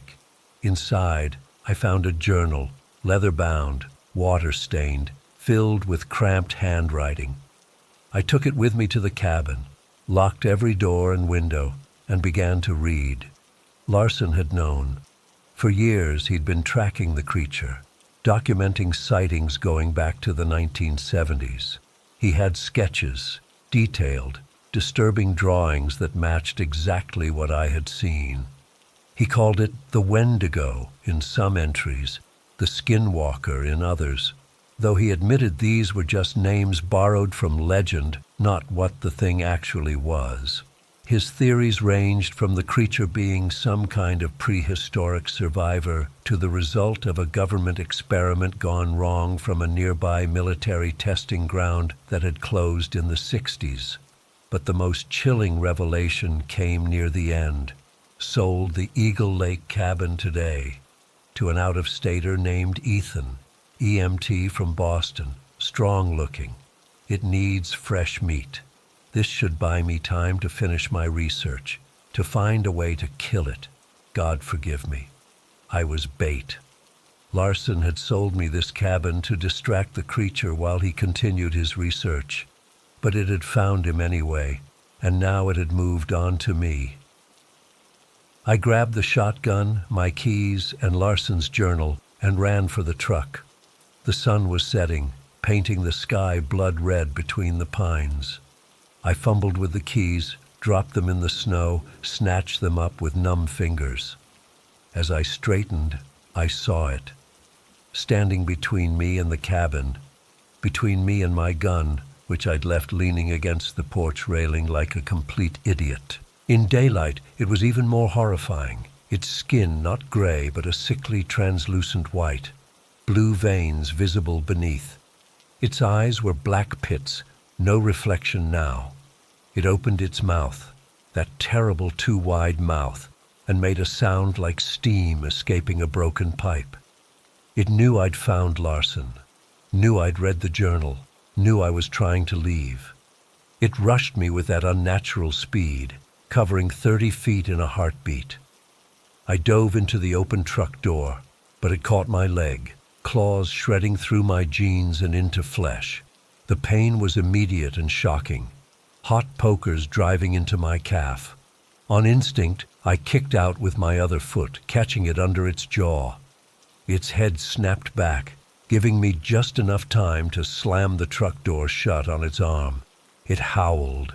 a sound that started like an animal's but rose to something almost human, a scream of rage and hunger. I started the engine, but the creature was on the hood now, its face pressed against the windshield, teeth scraping glass. I threw the truck into reverse, gunning it. The sudden movement threw it off balance. I felt a sickening thud as the front wheels rolled over something. But when I looked in my rear view, it was already up again, charging. I floored it down the narrow access road, trees whipping past in a blur. In my rearview mirror, I could see it bounding after me on all fours, moving faster than any natural animal could. But the truck was faster still, and eventually the horrible figure grew smaller and disappeared around a bend. I didn't stop driving until I reached Portland. My leg was torn open, bleeding steadily, but the hospital was out of the question. How could I explain those claw marks? Instead, I used my old EMT training, cleaning and suturing the wounds myself in a motel bathroom, knocking back whiskey to dull the pain. I called the state police the next day, reported finding human remains. I told them I thought they belonged to Larson, but claimed I'd found them in the woods, not the shed. I mentioned nothing about the creature. I knew how it would sound. 2 days later, a detective called to confirm the remains were indeed Edward Larson, missing for approximately 3 weeks.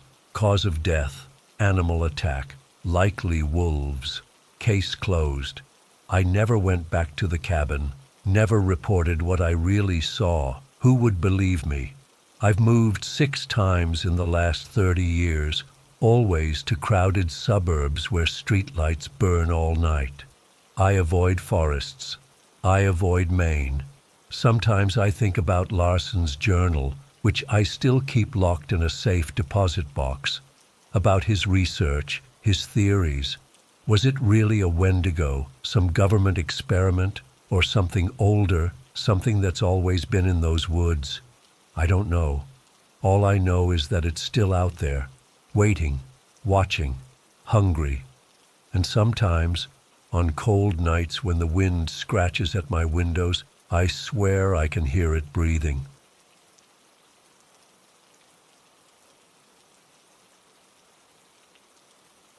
So, I've been keeping this to myself for a long time, but I need to get it off my chest.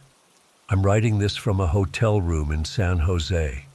I've spent the last 2 years bouncing between hostels and cheap apartments, trying to outrun what happened to me when I was 14. But you can't outrun memories, no matter how far you go. I grew up in rural Costa Rica, near the edge of the rainforest. My parents had a small coffee farm that had been in my mom's family for generations. We weren't rich by any means, but we were comfortable. My American grandparents, Dad's parents, had built this fancy vacation home right next to our modest farmhouse. They'd come down maybe twice a year, staying for a week or 2 before heading back to Chicago. The rest of the time, that house sat empty. When I was around 12, I convinced my parents to let me use the master bedroom as my own space. It was huge compared to my tiny room in our house, with big windows that let in the breeze and these tall ceilings that made it feel like a palace to me. It became my sanctuary. I'd do homework there, read books, or just lie on the bed listening to the jungle at night. I've always been a restless sleeper. Since I was little, I'd wake up at odd hours and just stare at the ceiling. My mom used to say I was nocturno por naturaleza, nocturnal by nature. When I hit my teens, it got worse. I'd be wide awake at 2 or 3 in the morning, watching the moonlight cast shadows through the windows. The night everything changed started like any other. It was mid-July during the rainy season. The day had been brutally hot and humid, but a storm had cleared the air, leaving that fresh, earthy smell that comes after rain. I remember checking the clock, 1:47 a.m., when I heard it. A thud. Not like a branch falling or an animal jumping between trees. This was heavy, deliberate. Something substantial had landed on the roof above my parents' bedroom in the vacation house. I froze, listening. The house was quiet again, just the normal sounds of the jungle outside, insects buzzing, the occasional bird call. I told myself it was nothing, probably a monkey, or maybe a fallen branch that had finally slipped off the roof. But then it moved. Whatever had landed began to run across the roof, not scamper like a monkey or slither like some of the larger snakes. No, this was sprinting with purpose directly toward my room. The footfalls were heavy, deliberate, with a rhythm that felt wrong. Too many limbs moving too quickly, not quite in sync. My window was open that night. I always kept it open with just the screen closed to let in the night breeze. The footsteps stopped right above me. I was sitting up in bed by then, heart hammering in my chest. For maybe 10 seconds there was silence, complete silence. Even the jungle seemed to be holding its breath. Then it threw itself against my window screen. I'll never forget what I saw. It was like someone had taken parts of different animals and stitched them together all wrong. The body resembled a monkey, but twisted and deformed, with limbs bent at unnatural angles. Its face was feline, but not like any cat I'd ever seen, stretched too wide, with teeth that jutted out in all directions. The eyes, though, they were the worst part. Yellow and glowing with a horrible intelligence, fixed directly on me with what I can only describe as hunger. It clawed at the screen, shredding it with razor-sharp talons. The mesh was tearing apart like tissue paper. I lunged forward and slammed the window shut just as its arm, or paw, or whatever you'd call that limb, thrust through the gap. The window caught it, and the creature let out a sound that wasn't a screech or a roar, but something in between, high-pitched yet guttural. I locked the window and backed away, unable to tear my eyes from the thing. It pressed its face against the glass, those yellow eyes boring into me. Its mouth moved in a way that almost looked like it was trying to speak. When it started slamming its body against the window, I ran to the bathroom, locked myself in, and huddled in the bathtub. I stayed there until sunrise, listening to it scratch and pound against the glass. Eventually the sound stopped, but I didn't dare come out until I could see daylight under the bathroom door. When I finally emerged, the window was intact, but the screen was destroyed, hanging in tatters. I rushed to my parents' house, shaking and barely able to form words. When I told them what happened, they exchanged that look parents give when they think you're making something up or had a nightmare. "We didn't hear anything last night," my dad said, putting his hand on my shoulder. "Not a sound." "But the screen," I insisted. "Look at the screen." We went back to the vacation house together. The screen was exactly as I'd seen it, shredded to pieces. My parents frowned, looking confused. "Must have been a monkey," my mom said, though she didn't sound convinced. "Or maybe a bird got confused and flew into it repeatedly." "That wasn't a monkey," I said, "and it wasn't a bird." My father studied the damage, his face serious. "I'll replace it today, and maybe you should sleep in the main house for a while." I didn't argue. That night, I slept in my old room, with my baseball bat beside the bed. I kept thinking about what I'd seen, trying to make sense of it. That's when I remembered stories my grandmother used to tell me. In our region, there were old legends about a witch they called La Esposa del Diablo, the devil's wife. According to the stories, she could steal the skins of animals, wear them, and absorb their powers. But the process warped her, leaving her hideously malformed, part human, part animal, and wholly evil. She preyed on children who wandered too far from home, especially at night. As a kid, I'd rolled my eyes at these stories, but the image of that creature, with its impossible blend of features, kept bringing the legend back to my mind. For a few days, everything was normal. I helped my dad with farm chores during the day and slept in the main house at night. But I couldn't shake the feeling of being watched. Sometimes, working in the fields, I'd get this prickling sensation at the back of my neck. I'd turn around, but there was never anything there. Just coffee plants swaying in the breeze. On the 5th day after the incident, I went down to the river that ran along the edge of our property. I often went there to swim or just sit on the rocks when I needed to clear my head. It was late afternoon, the sun still bright but starting to sink toward the horizon. I was skipping stones across the water when I spotted an ocelot on the opposite bank. It wasn't unusual to see wildlife. We lived right at the edge of the jungle, but ocelots generally avoided people.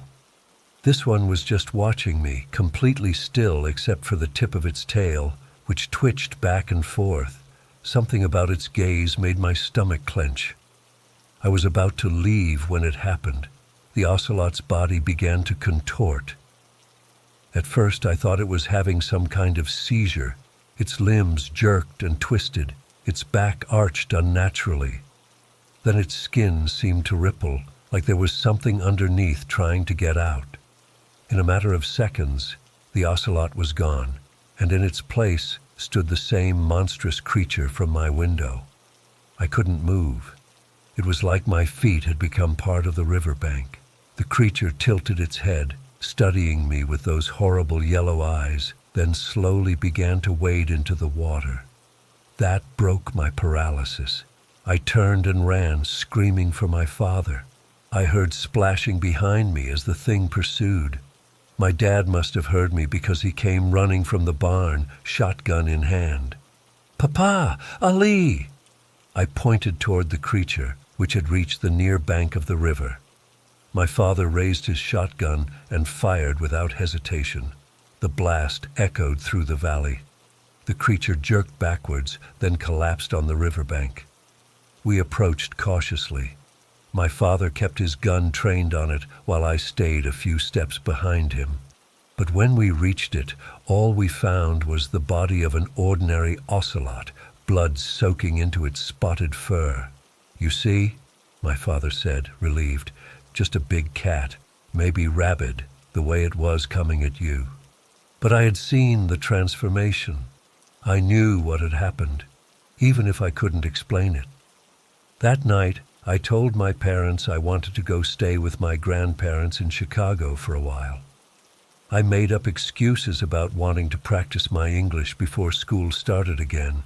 But the truth was, I was terrified. I needed to get away. They were concerned, but agreed to arrange it. 3 days later, my father drove me to the airport in San Jose. I remember how relieved I felt as the plane boarded, thinking I was escaping whatever curse or haunting had targeted me. I settled into my seat, already imagining the safety of my grandparents' suburban home. As the flight attendants were doing their final checks, I glanced out the window. It was there, on the wing of the plane. The creature, somehow clinging to the metal surface, those yellow eyes fixed on me through the small oval window. Its mouth was moving again, forming words I couldn't hear, but somehow understood. "Wherever you go, I follow." I screamed and unbuckled my seatbelt, causing a commotion. The flight attendants tried to calm me down, but I was hysterical, pointing at the window and yelling about the monster. Of course, when they looked, there was nothing there. They removed me from the flight. Airport security called my father, who had to drive all the way back to get me. The ride home was silent. I could tell he was worried about me, probably thinking I was having some kind of breakdown. That night, I made a decision. If I couldn't escape this thing, I had to confront it. The legends said La Esposa del Diablo could only be killed with a blessed silver blade, but I didn't have anything like that. What I did have was my father's hunting knife. which he'd had blessed years ago by the local priest after a particularly close encounter with a snake. I waited until my parents were asleep, then took the knife from its place in the kitchen drawer. I walked alone to the vacation house, my heart pounding so hard I could feel it in my throat. The house was dark and silent as I entered. I went straight to the master bedroom, my room, and sat on the edge of the bed, knife clutched in my trembling hands. "I know you're coming," I whispered to the empty room. "So come, I'm ready." Hours passed. My eyelids grew heavy, but I forced myself to stay awake. Just as the first hint of dawn appeared at the window, I heard it, that same heavy thud on the roof. The footsteps moved slowly this time, deliberately, as if the creature knew I was waiting. They stopped above the bedroom. I gripped the knife tighter, my palms slick with sweat. The window shattered inward, and the creature leaped into the room. Up close, it was even more horrific than I remembered, its body a patchwork of different animal parts, sewn together by some unholy power. The smell hit me next, like rotting meat and wet fur. It spoke, its mouth moving unnaturally around human words. "Clever boy," it said, its voice a raspy whisper, but not clever enough. I lunged forward with the knife, aiming for its heart. The creature was fast, its movements fluid, despite its misshapen form. It caught my wrist, its claws digging into my skin until I dropped the knife. The next few minutes are a blur in my memory. I remember fighting, kicking, clawing, anything to keep those teeth away from my throat. Somehow, I managed to break free and dive for the knife. The creature pounced, landing on my back. I rolled, bringing the knife up as I turned. The blade sank deep into its chest. The creature let out that same awful sound I'd heard the first night, part screech, part roar. Its body convulsed, limbs thrashing wildly. I pushed the knife deeper, twisting it the way my father had taught me when hunting. The creature's eyes, those terrible yellow eyes, locked onto mine one last time. Then it collapsed, its body melting and shifting until all that remained was a shapeless mass of fur and flesh. I don't remember leaving the vacation house. The next thing I knew, I was running back to our farmhouse, covered in blood and scratches. But when I burst through the door, calling for my parents, I was met with silence. The house was empty. Not just empty of people, empty of everything. No furniture, no pictures on the walls, no sign that anyone had ever lived there. It looked like it had been abandoned for years. I ran from room to room, calling for my mother, my father. Nothing. I ran outside to check the barn, the fields, all empty, overgrown as if they hadn't been tended in months. I went back to the vacation house, thinking maybe, somehow, my family had moved there. But it too was abandoned, with dust covering every surface except for the master bedroom, where my struggle with the creature had left everything in disarray. And on the floor, where the creature had fallen, there was nothing. No body, no blood, just my father's knife, clean and gleaming in the morning light. I spent days searching for my family, asking neighbors, calling relatives. No one had seen them. More disturbing, no one seemed to remember them, or me, correctly.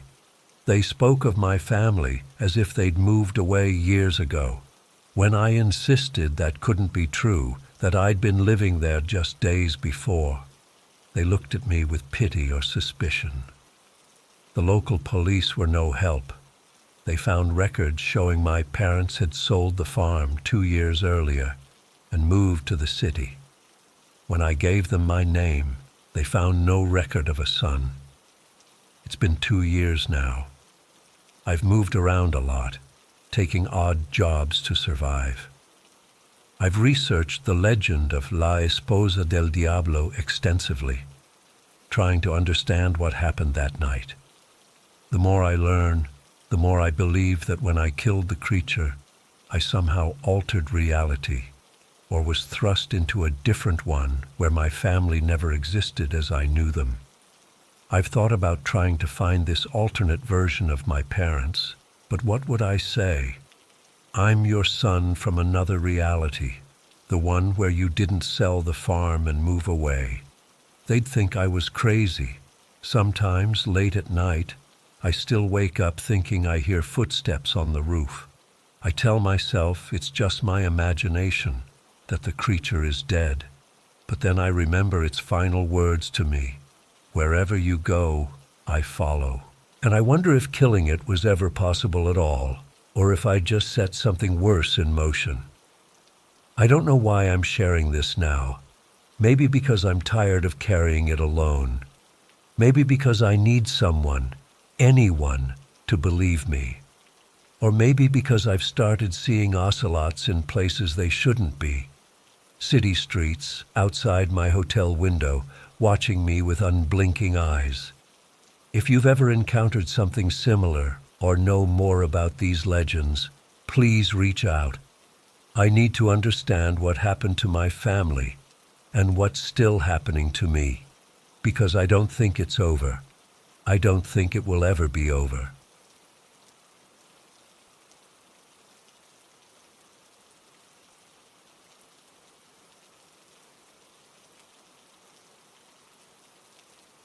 I'm not the same person I was 26 years ago. Part of me died in those woods, and something else took its place. Something always looking over my shoulder, always listening for sounds that shouldn't be there. November 1997. I was 28, working construction in Asheville and living for the weekends when I could disappear into the mountains with my rifle. I'd been planning a 5-day hunting trip in Pisgah National Forest with my buddy Liam for months. We'd been hunting partners since high school, and this was our annual tradition. Get away from civilization, bag a buck, drink whiskey around the campfire. Simple stuff that meant everything. 2 days before we were set to leave, Liam called. His wife had gone into early labor, their first kid. Of course he couldn't come. I told him I'd bring back a trophy buck in his honor, something to hang on little Jamie or Jessica's nursery wall. He laughed, told me to be careful out there alone. I should have canceled. Every instinct tells me that now. But I was young, confident, and honestly, I needed that solitude. Work had been kicking my ass, and my girlfriend and I had just split after 3 years. The forest was calling me. I drove out early on a Thursday morning, my old Chevy pickup loaded with gear. The weather report promised clear skies but cold temperatures, perfect hunting conditions. I remember thinking it was a good omen when I saw a hawk circling overhead as I pulled into the trailhead parking lot. The first day was uneventful. I hiked about 8 miles into the backcountry, well off the marked trails. I knew these woods well enough, or thought I did. Found a perfect camping spot near a small creek, set up my tent, and spent the afternoon checking for signs. Plenty of deer tracks, some fresh droppings. I felt good about my chances. That night was cold but peaceful. I built a small fire, ate some jerky and beans, sipped a little whiskey, and turned in early. I remember how alive the forest sounded, the creek bubbling, owls calling, wind moving through the pines. It was exactly what I needed. The second day is when everything changed.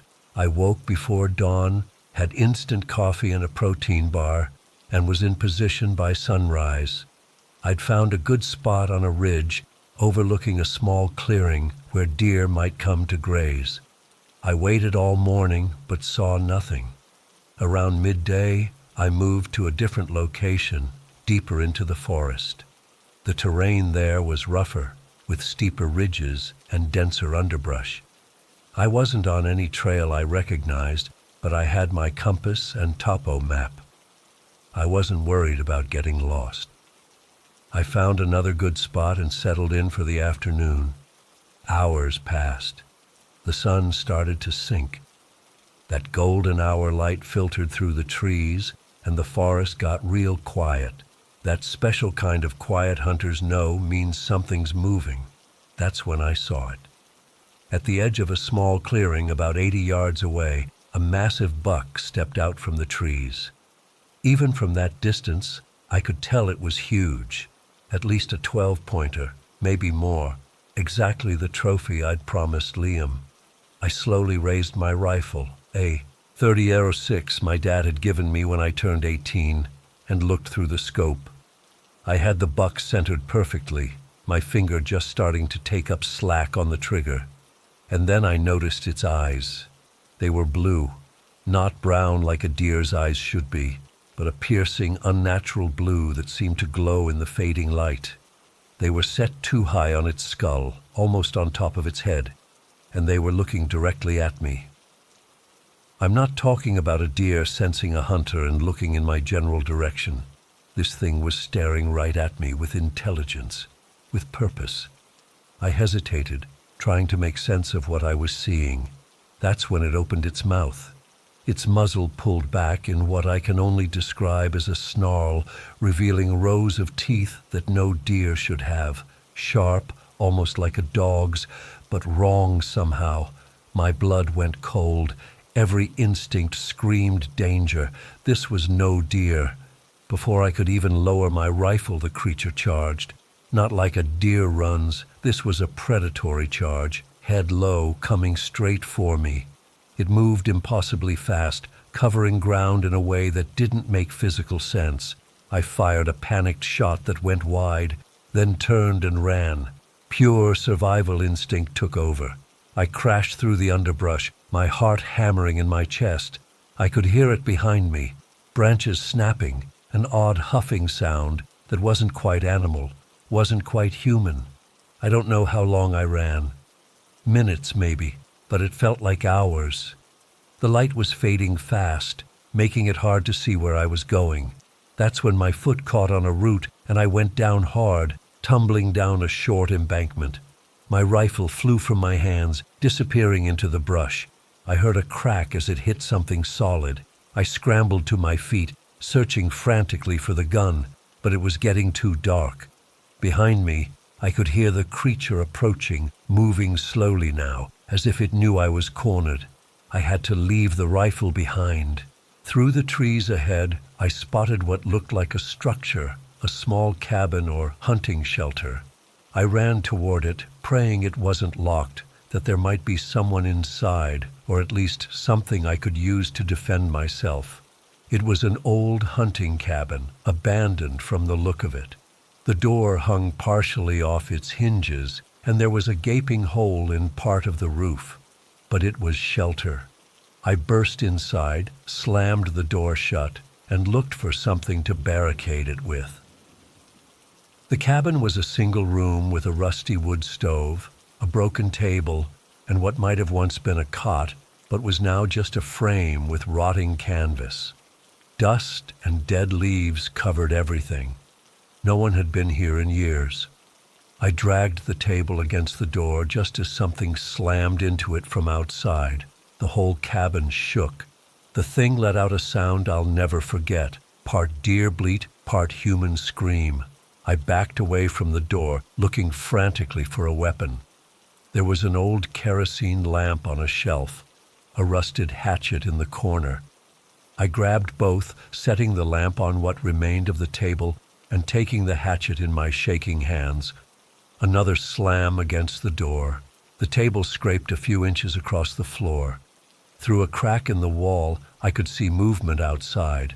A silhouette that seemed to shift between deer-like and something else, something that stood taller, more upright. The cabin had one small window, the glass long gone. As I watched, a head pushed through that opening, the head of the buck, but wrong in every way. Those blue eyes locked on mine. The mouth opened wider than should be possible, showing those teeth. It made that sound again, and I swear there were words in it, just distorted beyond recognition. I swung the hatchet at it, missing by inches as it pulled back. Then it was at the door again, hitting it with incredible force.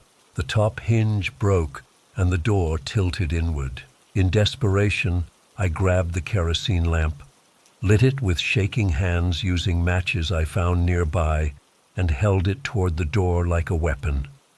When the creature hit the door again, making an opening big enough to push through, I threw the lamp. The glass shattered against the creature's face, the kerosene igniting instantly. It reared back with an unearthly scream, flames spreading across its head and neck. It thrashed wildly outside, setting the dry brush around the cabin on fire. Within seconds, the cabin itself was beginning to burn. I was trapped between the fire and the creature. Smoke filled the small room, making it hard to breathe, hard to see. The heat became intense, and I knew I had minutes, maybe seconds before the whole place went up. I dropped to the floor where the air was clearer and crawled toward the far wall. There, I found my salvation. Part of the floor had rotted away, leaving a space just big enough for me to squeeze through. I clawed my way beneath the cabin, spiders and God knows what else crawling over my hands in the darkness. Behind me, I could hear the roof beginning to collapse. The heat was unbearable. I pushed forward until I found the edge of the foundation, then pulled myself out into the night air. The whole cabin was engulfed now, flames shooting 20 feet into the air, illuminating the surrounding forest. And there, on the other side of the inferno, stood the creature. The fire had burned away patches of fur, revealing skin that wasn't deer hide at all, but something gray and leathery. It stood on 2 legs now, a deer-like body twisted into a mockery of human form. Its antlers were silhouetted against the flames, making it look like some ancient horned god. And it was watching me. We stared at each other across the flames. I couldn't run. My legs wouldn't respond. We were locked in this moment together, predator and prey, separated only by fire. Then it made a sound. 3 distinct clicks followed by what I can only describe as words spoken backward. It took a step toward me, testing the fire barrier. The flames were dying down in spots as the cabin collapsed in on itself. In that moment, I found my strength. There was another kerosene can beside the cabin, probably used by hunters to refill their lamps. I lunged for it, unscrewed the cap, and hurled the whole thing at the creature. The can hit it in the chest, drenching it in fuel. A piece of burning debris fell nearby, igniting a trail that led straight to the creature. It went up like a torch, its screams now fully, horrifyingly human. I didn't stay to watch. I ran. Through the darkness, without a flashlight, without a weapon, without any sense of direction except away. I ran until my lungs burned and my legs gave out. I collapsed somewhere in the forest, huddled against a tree, listening to the night sounds, flinching at every snapped twig. Somehow, I survived the night. At dawn, I oriented myself by the sun and started walking. It took me all day to find my way back to the trailhead where I'd left my truck. I never found my rifle. I told the park rangers I'd gotten lost, that there had been a fire, but I didn't know how it started. They sent a team to investigate, but they never found the cabin, just a burned area that they assumed was from a lightning strike. No sign of any unusual animal. For years I told myself it was a hallucination. Maybe I'd eaten something toxic, or the isolation had gotten to me. I didn't hunt again. Couldn't even walk in the woods without panic setting in. Lost most of my friends because of it, including Liam, who couldn't understand why I'd changed so much.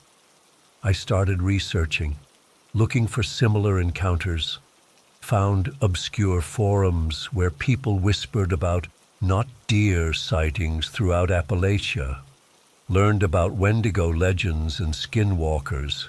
Nothing quite matched what I'd seen, but it was enough to convince me I wasn't crazy. 15 years after my encounter, reports surfaced of a hunter going missing in Pisgah, in the same general area. They found his camp torn apart, blood everywhere, but no body. I knew. I knew it was the same creature. I went back. I had to. Found a local guide named Frank, who knew the area and didn't ask too many questions when I told him I was looking for something specific. We spent 3 days in the forest, and I was just about to give up when we found it. A clearing I recognized, though everything had grown over in the years since.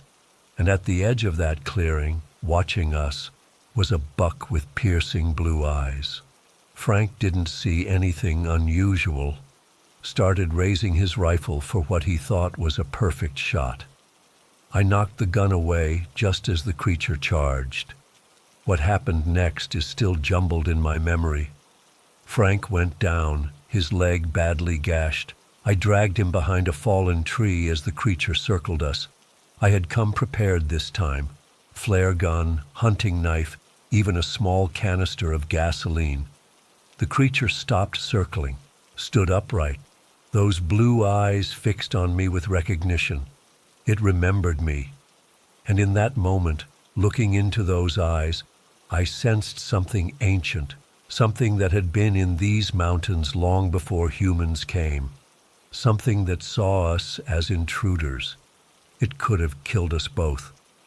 Instead, it made that clicking sound again, then melted back into the forest. I got Frank to a hospital. His leg needed 48 stitches. He told everyone it was a bear attack. I didn't correct him. I've never gone back to the forest. But sometimes on cold November nights, I swear I hear those clicking sounds outside my window. And sometimes, in my dreams, I'm still running through those trees, pursued by something that should not exist. The worst part? I know it's still out there, and I know it remembers me. I've never shared this with anyone outside of a few people in Pine Haven. Even now, 27 years later, my hands shake typing this. What happened to me in the Cabinet Mountains in '96 changed everything I thought I knew about the world and what lives in it. I moved to northern Idaho in 1991 after my divorce. I needed space, needed to get away from people. Found a small cabin about 20 miles outside Pine Haven that backed up to national forest. Was perfect. Just me, the mountains, and enough distance from everyone else. I'd saved enough from my carpentry work in Seattle to live simply. Did odd jobs around town when I needed cash, but mostly kept to myself. People in town called me a hermit, and I guess they weren't wrong. For 5 years, it was peaceful. I knew every sound in those woods, the way wind moved through the pines in summer, how snow would creak on the roof in winter, which animals made which noises. When you live alone that long, you develop a sixth sense about your surroundings. That's why I noticed right away when something changed. It was early October. Cold had come early that year. I was out back chopping wood for winter, something I did most afternoons. The sun was getting low, maybe an hour before sunset. I remember pausing to catch my breath when I heard it, a heavy cracking sound from the tree line about 50 yards away. Not like a branch breaking under snow, but deliberate, like something massive was moving through the underbrush.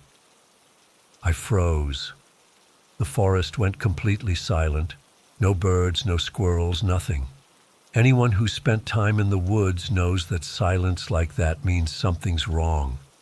I called out, thinking maybe it was a hiker, though no one ever came up that way. Got no answer. I finished chopping quickly and brought the wood inside. Couldn't shake the feeling of being watched. That night, I kept looking out my windows. Around 9 p.m., I caught movement in my peripheral vision, something big moving between trees, too fast, too fluid. I grabbed my flashlight and shined it toward the trees, but whatever it was had disappeared. I told myself it was probably a moose. We got them sometimes, though they usually didn't move that quick. Could have been a black bear, maybe. I went to bed uneasy, but eventually fell asleep. Next morning, I stepped outside and immediately noticed something wrong around my cabin. In the dirt and fallen leaves were tracks I didn't recognize, deep impressions bigger than my hand. Not bear tracks. I knew those well enough. These were different. Elongated with what looked like 5 points at one end, almost hand-like, but not human. The stride between them was huge, easily 6 to 7 feet apart. I followed them around my property. They circled my entire cabin, like whatever made them had been examining my home. They led back into the dense forest to the north. I grabbed my rifle, an old Remington I kept for emergencies, and followed them about 100 yards in before losing the trail in a rocky area. That whole day, I couldn't concentrate on anything. Kept looking out windows, checking the tree line, fixed the loose boards on my porch just to stay busy. As night came, I made sure all my doors and windows were locked tight, loaded my shotgun and kept it next to my bed. I woke around 2 a.m. to scratching, not the casual scratch of branches against the cabin that I was used to. This was deliberate, slow, methodical scratching against my west wall, where my bedroom was. Scratch, scratch, scratch. Pause. Then again. My blood ran cold. Whatever was out there knew where I slept. The scratching continued for maybe 5 minutes, then stopped. I lay there in the dark, barely breathing, straining to hear any sound. Then it came, a heavy thud against the wall that shook the whole cabin. Then another, like something was testing the strength of my walls. I grabbed my shotgun and flashlight and moved to the window, but couldn't see anything in the darkness. The thuds continued, moving around the cabin, south wall, then east, then north, testing every side. My cabin was sturdy, built from thick logs in the 1950s, but the whole structure trembled with each impact. Then silence again. I stood there for what felt like hours, just listening. Eventually I heard heavy footsteps circling, crunching on fallen leaves. They stopped at my front door. The handle jiggled, not like an animal bumping against it, like something was trying to turn it. I don't know what possessed me, but I moved to the door, shotgun raised, and shouted, "I'm armed!" The jiggling stopped. Then came a sound I'll never forget, a low, rumbling growl that no animal I know could make. Deep, guttural, almost intelligent sounding, like it understood my threat. I didn't sleep the rest of that night. At first light, I examined my cabin exterior. The scratches were there. Long, deep gouges in the logs, higher than I could reach. 4 parallel lines each time, spaced about 4 or 5 inches apart. Some went deep into the wood. Whatever made them had serious strength and claws. I decided I needed to see what was out there. Call it stubbornness or stupidity, but I couldn't just hide inside. I grabbed my rifle, knife, and a small pack with water and jerky. Planned to do a wide circle around my property, maybe find where this thing was coming from. I headed north into the trees first, following a game trail I knew well. The forest felt wrong, too quiet, too still. About a 1/4 mile in, I found trees with the same claw marks, some 8 to 9 feet off the ground. Found more of those strange tracks too, fresher ones. I continued on, moving carefully, stopping often to listen. Made it about a mile from my cabin when I felt it, that same sensation of being watched. The hair on my neck stood up. I turned slowly, scanning the trees. That's when I saw it. Between 2 large pines about 30 yards away stood something. My mind still struggles to process what I witnessed. It was tall, easily 7 feet, maybe more, lean but powerful looking, covered in dark matted hair or fur that wasn't quite black, more a deep reddish brown. Its arms were wrong, too long for its body, hanging down past its knees, ending in what I can only describe as twisted hands with long curved claws. But its face, God, its face, vaguely canine, but distorted. Elongated snout with jagged teeth visible even at that distance.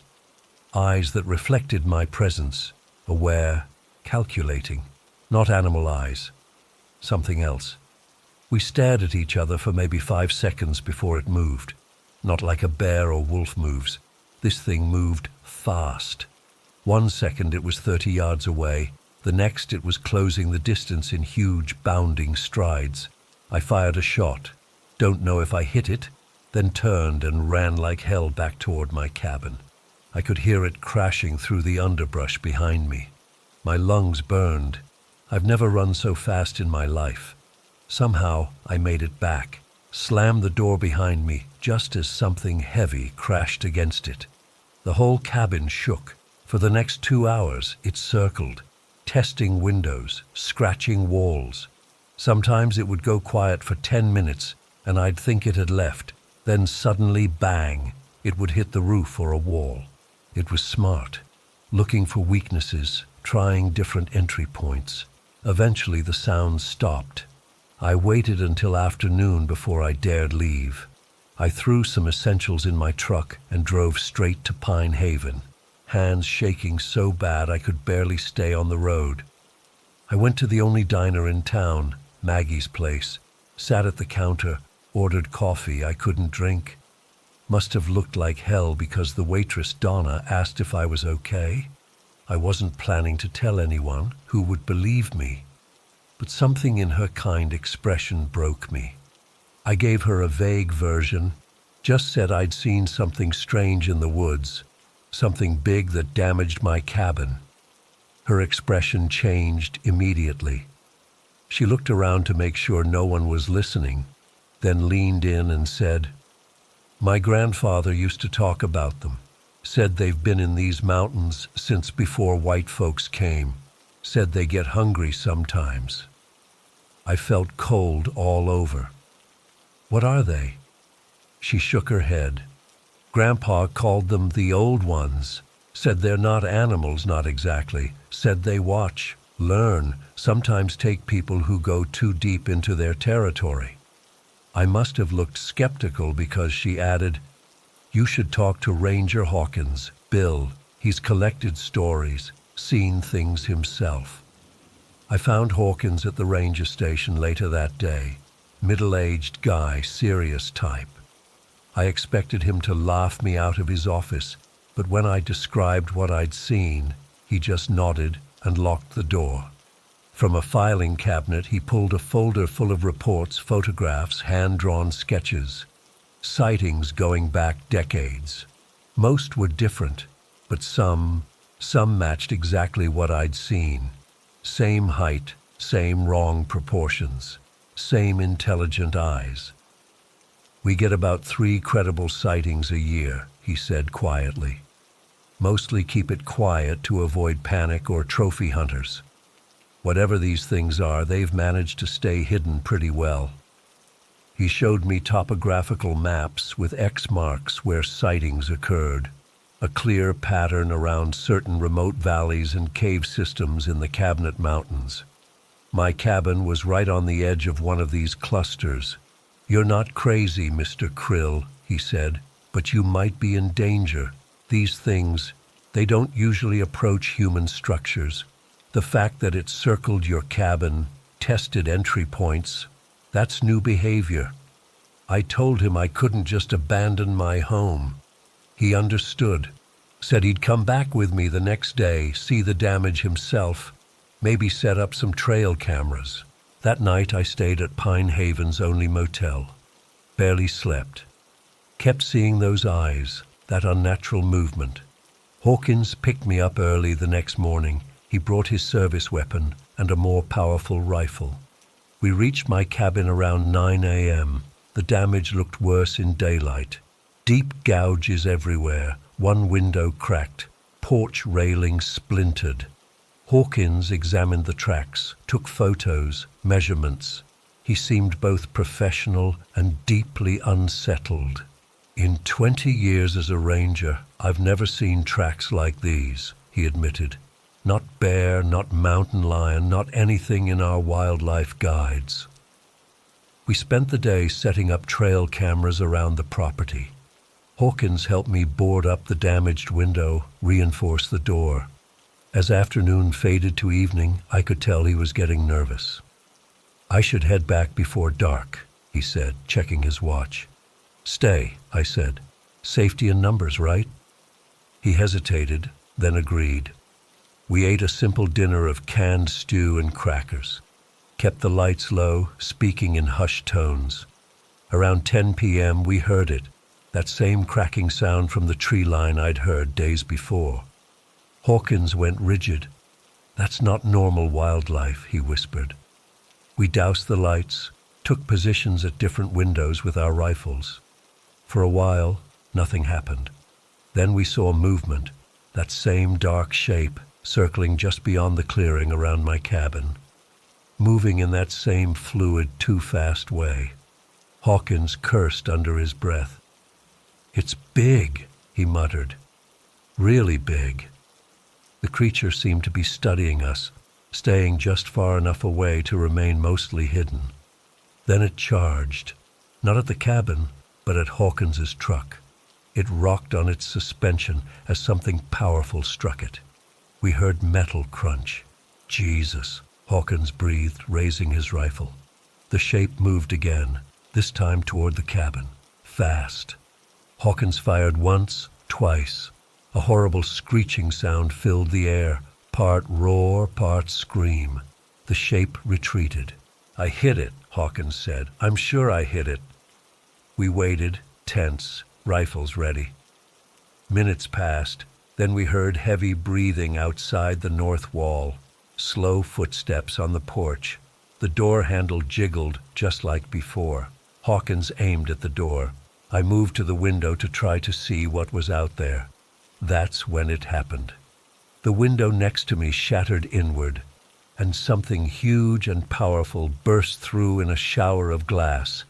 I was thrown across the room, heard Hawkins scream, heard gunshots. Everything was confusion and noise. When I got my bearings, I saw Hawkins on the floor, the creature hunched over him.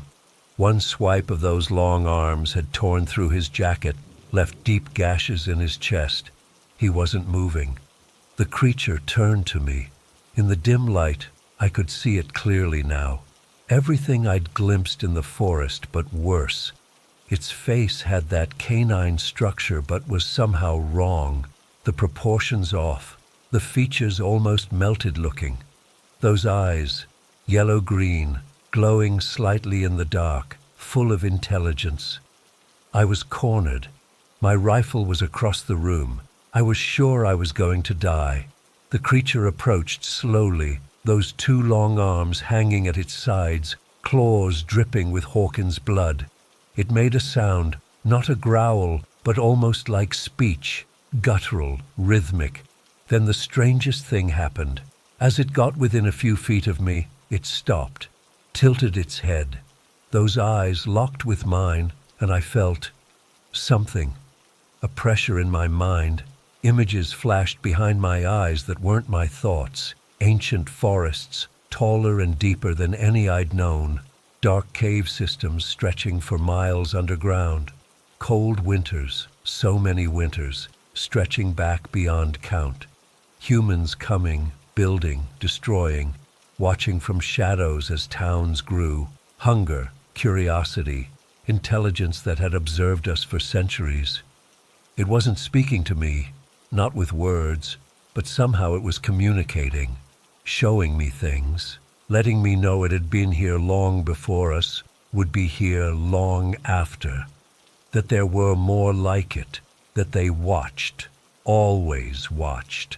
Then, as suddenly as it had come, the pressure stopped. The creature backed away from me, still maintaining eye contact. It moved to the broken window, turned once more to look at me, then was gone into the night with impossible speed. I rushed to Hawkins. He was alive but badly injured. I managed to get him into my truck. His was destroyed, hood crumpled like tinfoil, and drove him to the hospital in Libby, almost an hour away. Told them it was a bear attack. What else could I say? Hawkins survived. 3 deep gashes across his chest and shoulder, required 70+ stitches. When I visited him in the hospital 2 days later, he looked at me with something like fear.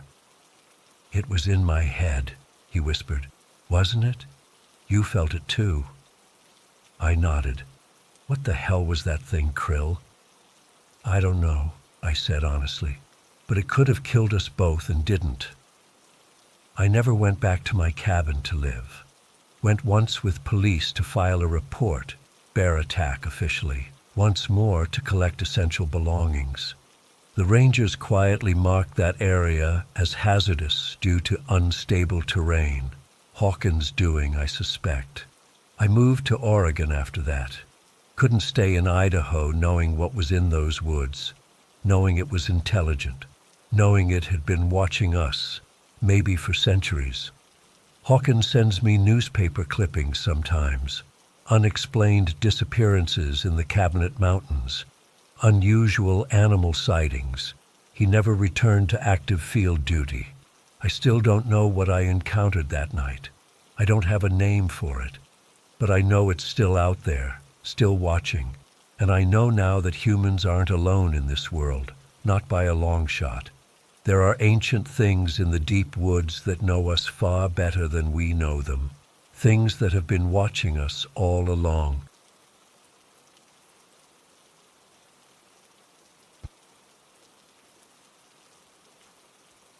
I never thought I'd share this. It's been so many years, but every time I see a dense forest or hear branches tapping against a window, everything comes rushing back.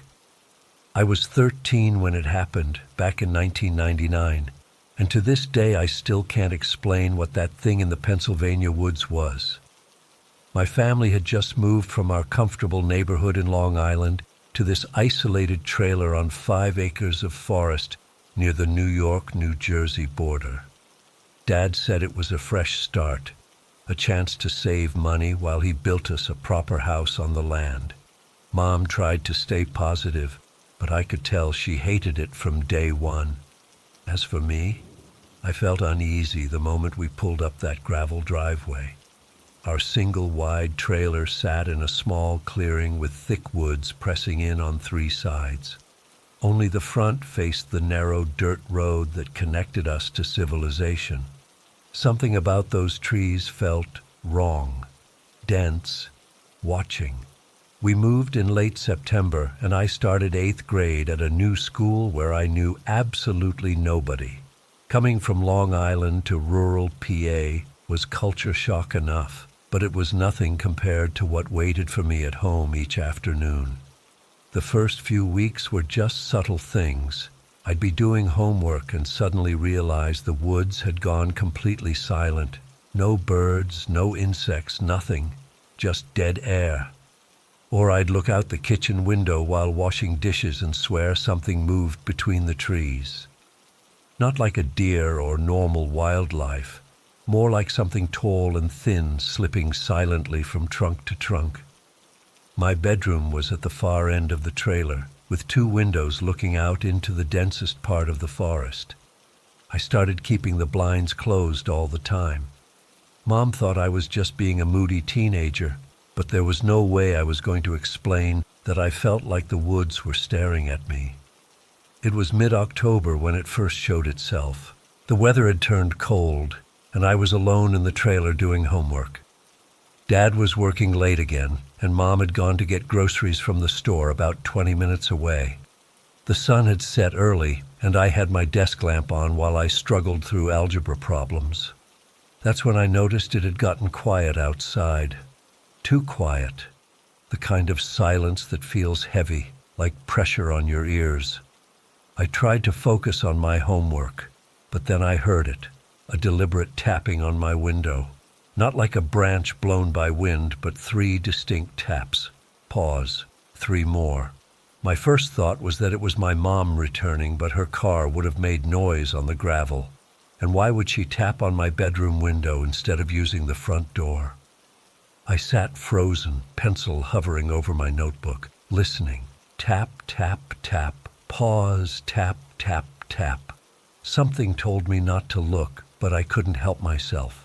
I stood up slowly and moved to the window, heart pounding so hard I could feel it in my throat. I reached for the edge of the curtain and pulled it back just a few inches. 2 glowing yellow eyes stared directly at me. I jumped back, dropping the curtain.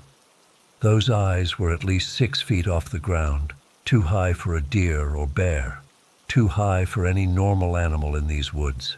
And they weren't just reflecting light. They were actually glowing, like 2 burning coals.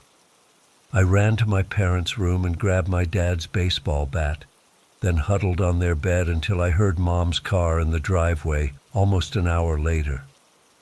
When I told her what happened, she checked outside with a flashlight but found nothing. She said I probably saw a deer or maybe a neighbor checking on us, but her voice sounded uncertain. Dad dismissed it completely when he got home. "Your imagination's running wild from all those horror movies," he said. But he hadn't seen those eyes. Things escalated over the next couple weeks. Dad's tools would disappear from the yard, only to reappear days later in different places. His hammer hanging from a tree branch, his tape measure on the roof of the trailer. We started finding deep scratches high up on the exterior walls, 8, 9 feet off the ground. And the power would cut out randomly, usually after dark, leaving us fumbling for flashlights and candles in the pitch black. One night, when Mom and Dad were arguing about money in their room, I snuck out to the edge of our yard with a flashlight. I don't know what possessed me to do something so stupid. I guess I thought if I could just see what was out there, I could prove I wasn't crazy. The beam of light seemed swallowed by the darkness between the trees. I took a few steps toward the forest, my sneakers crunching on dead leaves. I remember the cold air burning my lungs as I approached the first line of trees. That's when I heard it, a sound like someone trying to imitate human speech but getting it wrong. A raspy, hollow noise that was almost words, coming from deep in the woods. I swung my flashlight toward it and caught a glimpse of something pale moving between distant trees. Something tall. I ran back to the trailer and locked myself in my room, shaking until morning. The next day at school, I decided to do some research. While everyone else was at lunch, I went to the library and asked the librarian about local legends or stories about the woods. She looked uncomfortable but directed me to some old local history books and newspaper archives. What I found terrified me. There was a pattern of disappearances in those woods going back decades. Hikers, hunters, even a few local kids. The articles were frustratingly vague, usually attributing the disappearances to people getting lost or animal attacks. But one account from a hunter in 1978 described encountering a tall figure with glowing eyes that moved like no animal or man should be able to move. The hunter barely escaped, and nobody believed his story. As November approached, the yellow-eyed thing grew bolder. I would catch glimpses of it watching through different windows, the bathroom, the kitchen, my parents' bedroom. It was never clear enough to see its full form, just those burning yellow eyes and the impression of something unnaturally tall and thin. My parents were fighting constantly by then. Dad was working overtime trying to afford materials to start building our house, and Mom was threatening to take me back to Long Island. Neither of them wanted to acknowledge what was happening, even when we'd wake up to find all the furniture rearranged in the living room, or when Dad's truck wouldn't start because something had clawed through the engine wires. The night before Thanksgiving brought the first snow and the worst encounter yet. I woke up around 3 a.m. to use the bathroom and heard something moving outside, circling the trailer. A slow, dragging sound, punctuated by what sounded like knuckles rapping against the aluminum siding. When I looked out the bathroom window, I saw it more clearly than ever before. A silhouette at least 7 feet tall, with limbs that seemed too long for its body. It moved in a way that was just wrong, like its joints bent in impossible directions. The eyes fixed on me, and for the first time, I saw its mouth, a black slash that opened far wider than any human mouth could. I scrambled back to bed and pulled the covers over my head like a little kid, too terrified to even cry out for my parents. In the morning, Dad found something that finally made him believe me. A single set of tracks circled our entire trailer in the fresh snow, enormous footprints that were almost human-shaped but too large, and with what looked like extra joints in the toes. The tracks began abruptly at the tree line, circled our home, and ended just as abruptly where they'd started, as if whatever made them had materialized from the forest itself. Dad took photos, called the local police, and even showed the game warden who lived a few miles down the road. They all said the same thing. Probably a bear walking funny in the snow, nothing to worry about. But I saw Dad putting extra locks on all the doors and windows that afternoon, and he dug out his hunting rifle from storage. That night, Thanksgiving Eve, it attacked. We'd just finished a simple dinner, trying to pretend everything was normal when the power went out. Dad got the generator running, but it died minutes later. While he was outside trying to restart it, Mom and I heard him yell. Then silence. Mom grabbed a flashlight and ran to the front door, calling his name. No answer. She was about to go outside when we heard Dad screaming from the back of the property, by the tree line. His voice sounded wrong, like he was in terrible pain. "Stay inside," Mom ordered me, her face pale in the flashlight beam. "Lock the door behind me." I begged her not to go, but she was already running out with just the flashlight. I locked the door as instructed and grabbed the baseball bat, my whole body trembling. For several long minutes I heard nothing. Then scratching started on the trailer walls. Not from one spot, but from all around, like multiple sets of claws dragging across the aluminum. The whole trailer shuddered. Then came the tapping on every window simultaneously. Tap, tap, tap. The skylights in the kitchen and hallway shattered inward, sending glass raining down. Long, pale arms reached inside, impossibly long, with too many joints, the fingers ending in black claws. I swung the bat at one, and it retreated with a hiss that sounded almost like laughter.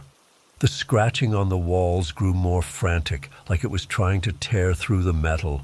I ran to my bedroom, slammed the door, and wedged my desk against it. Through my window, I could see those yellow eyes peering in, so bright they illuminated a face that wasn't quite a face, stretched and wrong, with features that shifted like they couldn't decide what to be. The front door burst open with a sound of tearing metal. I heard it enter, those wrong footsteps moving through our home. When it reached my bedroom door, the whole trailer went ice cold. I could see my breath in the air. The door began to bulge inward despite the desk, the wood splintering. Through the widening cracks, those yellow eyes glowed, and I saw it fully for the first time. A towering, emaciated figure with skin like dirty paper stretched over a frame that was almost but not quite human. Its arms hung down past its knees, ending in those black-clawed hands. And its face. God, its face was like someone had tried to sculpt a human face without ever seeing one, with that terrible mouth that opened far too wide. I was paralyzed with terror, backed against the wall, the bat useless in my hands. The thing was pushing through, the door cracking, when headlights swept across my window. A car horn blared repeatedly from the driveway. The creature hesitated, its head swiveling unnaturally toward the sound. Then it released a sound I'll never forget, a high, keening wail that made my ears feel like they were bleeding. In a blur of pale limbs, it retreated from my door and moved back through the trailer. I heard my uncle's voice shouting outside. He'd come early for Thanksgiving, thank God. The creature fled back through the broken skylight, moving with that horrible wrong-jointed gait across our roof, and then leaping, actually leaping, from our trailer to the tree line in one impossible bound. When I finally found the courage to leave my room, I found my uncle helping my parents into the house. Dad had a deep gash across his back, and Mom was in shock, unable to speak. They'd both been dragged toward the forest but managed to fight their way to the road, where they encountered my uncle driving up. We left that night, packed whatever we could fit in my uncle's SUV and my dad's truck, and just drove. We never went back, not even for our furniture or the rest of our belongings. My parents divorced a year later. The trauma of that night broke something between them that couldn't be fixed. Dad never talked about what dragged him into those woods, and Mom still changes the subject whenever I bring it up. I'm 37 now. I live in Chicago, in a high-rise apartment surrounded by concrete and noise and people. I haven't set foot in a forest since that night. I can't even visit parks with too many trees. My therapist says what we encountered was probably a bear or mountain lion, and my teenage mind created a monster to process the trauma. But she didn't see those yellow eyes. She didn't hear that voice trying to form words that no animal throat should make. She didn't see how it moved. Sometimes when I'm drifting off to sleep in my 20th floor apartment, I still hear tapping on my window. Tap, tap, tap. And I know it's still out there in those Pennsylvania woods, waiting for someone else to move into that clearing, waiting for someone else who'll look into those burning yellow eyes and know true fear. I still can't sleep with the car windows down. It's been 8 months since it happened, but I swear I can still feel the cold steel against my throat sometimes when I'm driving alone at night. I've never written this down before, but maybe getting it out will help. I don't know. It was a Tuesday in late October. I remember because I had just finished a brutal 12-hour shift at the warehouse where I work as inventory manager. We were doing quarterly stock counts, which meant I'd been on my feet all day dealing with shipping discrepancies and arguing with suppliers over the phone. By the time I clocked out, it was already dark, around 8:30 p.m. The drive home from work normally takes about 40 minutes, most of it on this winding 2-lane road that cuts through the woods outside Pinewood Valley. It's pretty remote, no street lights, minimal traffic, and spotty cell service. Usually, I don't mind the solitude. That night, I was looking forward to zoning out to some music and decompressing. I'd just passed the now leaving Pinewood Valley sign when my headlights caught something at the edge of the road. At first, I thought it was a deer. They're always darting out around those bends. But as I got closer, I realized it was a person with their thumb out, a hitchhiker. Now I'm not stupid. I've seen my share of horror movies. Picking up hitchhikers isn't something I make a habit of, but it was cold that night, unseasonably cold for October, and something about the way this person was hunched against the wind made me slow down. I could see their breath in my headlights. I pulled over about 20 feet ahead and watched in my rear view as they jogged up to my car. It was a guy, maybe in his mid-30s, wearing a dark green jacket and carrying a small duffel bag. Nothing about him screamed axe murderer. He just looked cold and tired. When he reached my passenger window, I rolled it down just enough to hear him. "Hey man, thanks for stopping. I'm trying to get to Riverton. My car broke down a few miles back." Riverton was about 25 miles further down the road, in the same direction I was headed. I hesitated for a second. My wife Sarah always tells me I'm too trusting, but I figured, what were the odds? The guy seemed normal enough. "I can take you as far as the Riverton turnoff," I said, unlocking the passenger door. He smiled with visible relief. "Thank you. Really appreciate it." He slid into the passenger seat, setting his duffel bag by his feet. I noticed he immediately reached for the seatbelt, which I took as a good sign. Psychos probably don't bother with seatbelts, right? "I'm Marcus," I said, putting the car in drive and pulling back onto the road. "Jim," he replied, rubbing his hands together for warmth. "Man, it's freezing out there. Thanks again for stopping." For the first 10 minutes or so, everything was fine. We made small talk, the kind you make with strangers when you're just filling the silence. He told me his Honda had overheated and he'd had to leave it on the shoulder. He'd been trying to get cell service to call a tow truck, but no luck. "So what do you do?" I asked, eyes on the road as we rounded another curve.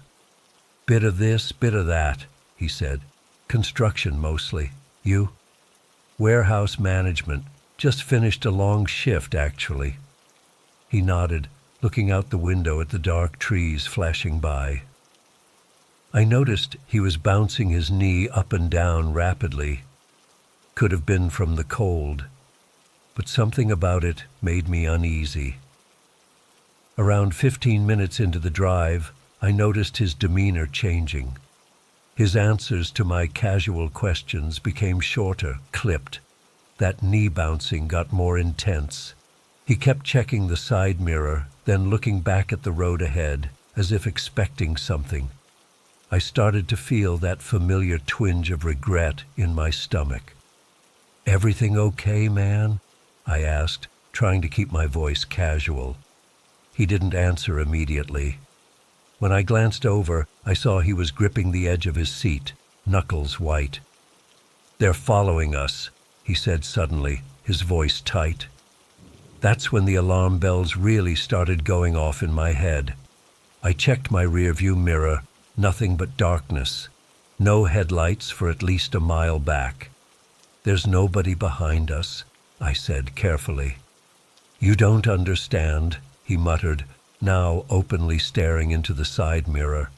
"They've been after me for days." My heart started pounding harder. Great. I'd picked up someone who was either paranoid, on drugs, or both. I decided the best course of action was to get him out of my car as soon as possible.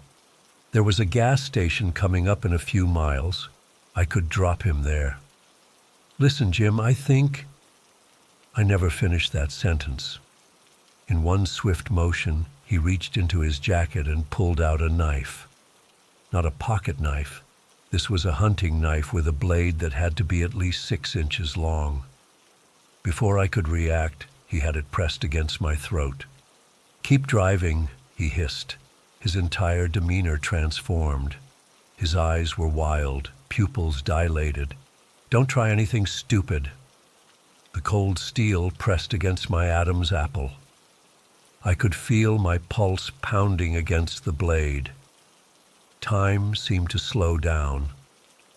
I've never been so acutely aware of every tiny movement.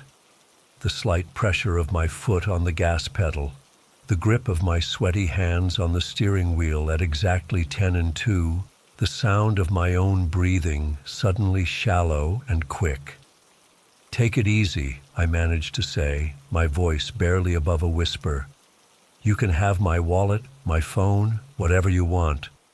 He pressed the knife harder, and I felt a sharp sting as it broke skin. Something warm trickled down my neck. "Shut up," he snapped. "They sent you, didn't they? You're working with them." "I don't know what you're talking about," I said, desperately trying to keep my voice steady. "I'm just trying to get home from work. "Liar!" he shouted, spraying spittle on the side of my face. "Nobody drives this road this late. They told you to find me." My mind was racing, trying to process what was happening while simultaneously searching for a way out. The road was empty. We were at least 10 miles from anything resembling civilization. My phone was in my pocket, but there was no way I could reach it without him noticing. "I'm going to pull over and you're going to get out," he said, his voice calmer now, but somehow more terrifying for it. "I need your car and your wallet." "Okay," I said quickly, "whatever you want." "And then I'm going to kill you," he continued conversationally, as if discussing the weather. "Can't leave witnesses. They'll track the car eventually, but I'll be long gone by then." My blood turned to ice. He wasn't just trying to rob me. He was going to murder me and dump my body in these woods, where it might not be found for days, maybe weeks.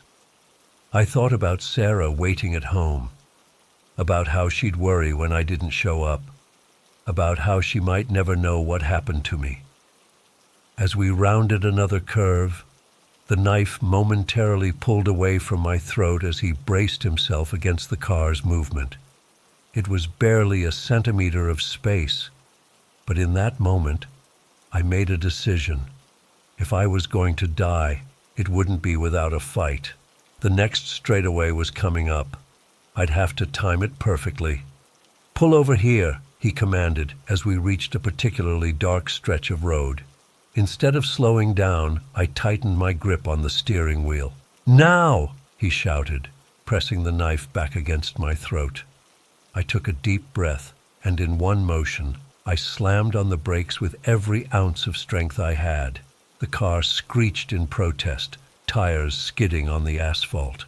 The sudden deceleration threw us both forward violently, despite our seatbelts. As I'd hoped, the force made him lose his grip on the knife. The blade sliced across my collarbone as his hand jerked, a white-hot pain that I barely registered through the adrenaline. In that split second, while he was disoriented, I lunged for the knife with my right hand, keeping my left on the wheel. What followed was the most desperate struggle of my life. We grappled for the knife as the car swerved wildly across the empty road.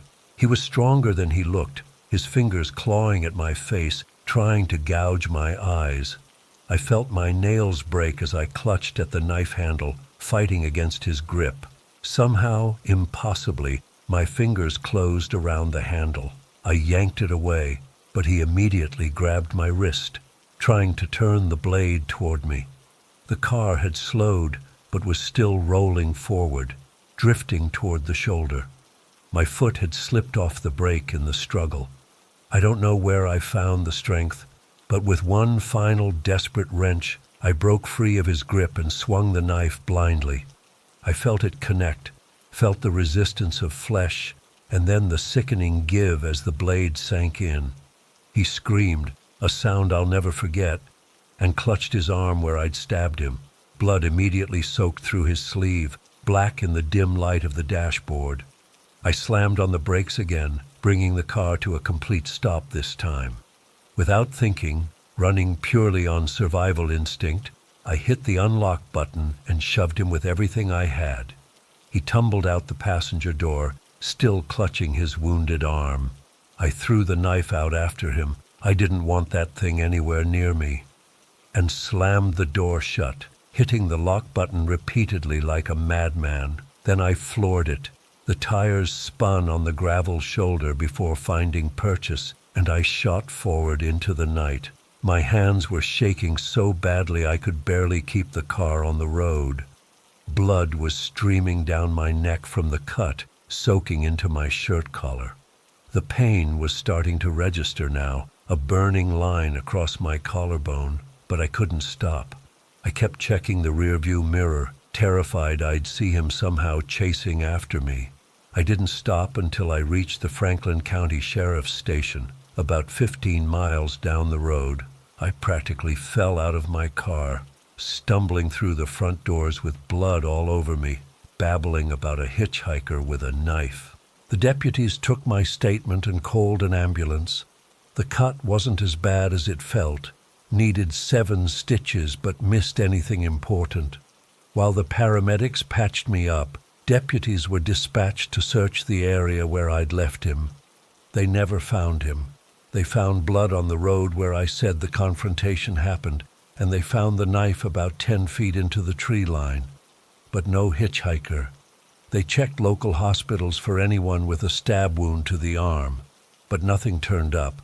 They even located a broken-down Honda about 5 miles back from where I'd picked him up, but it had been reported stolen 3 days earlier from a town about 60 miles away.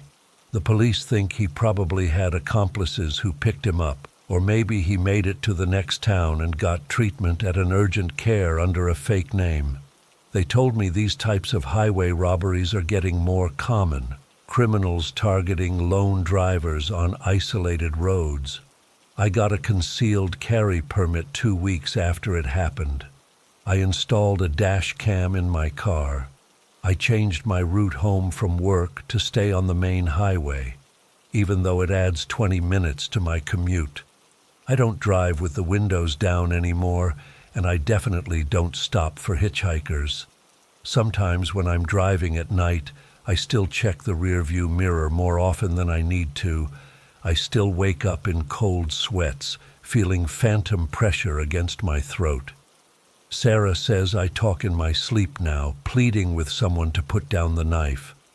The scar on my collarbone has faded to a thin white line, but the memories haven't faded at all. I know I'm lucky to be alive.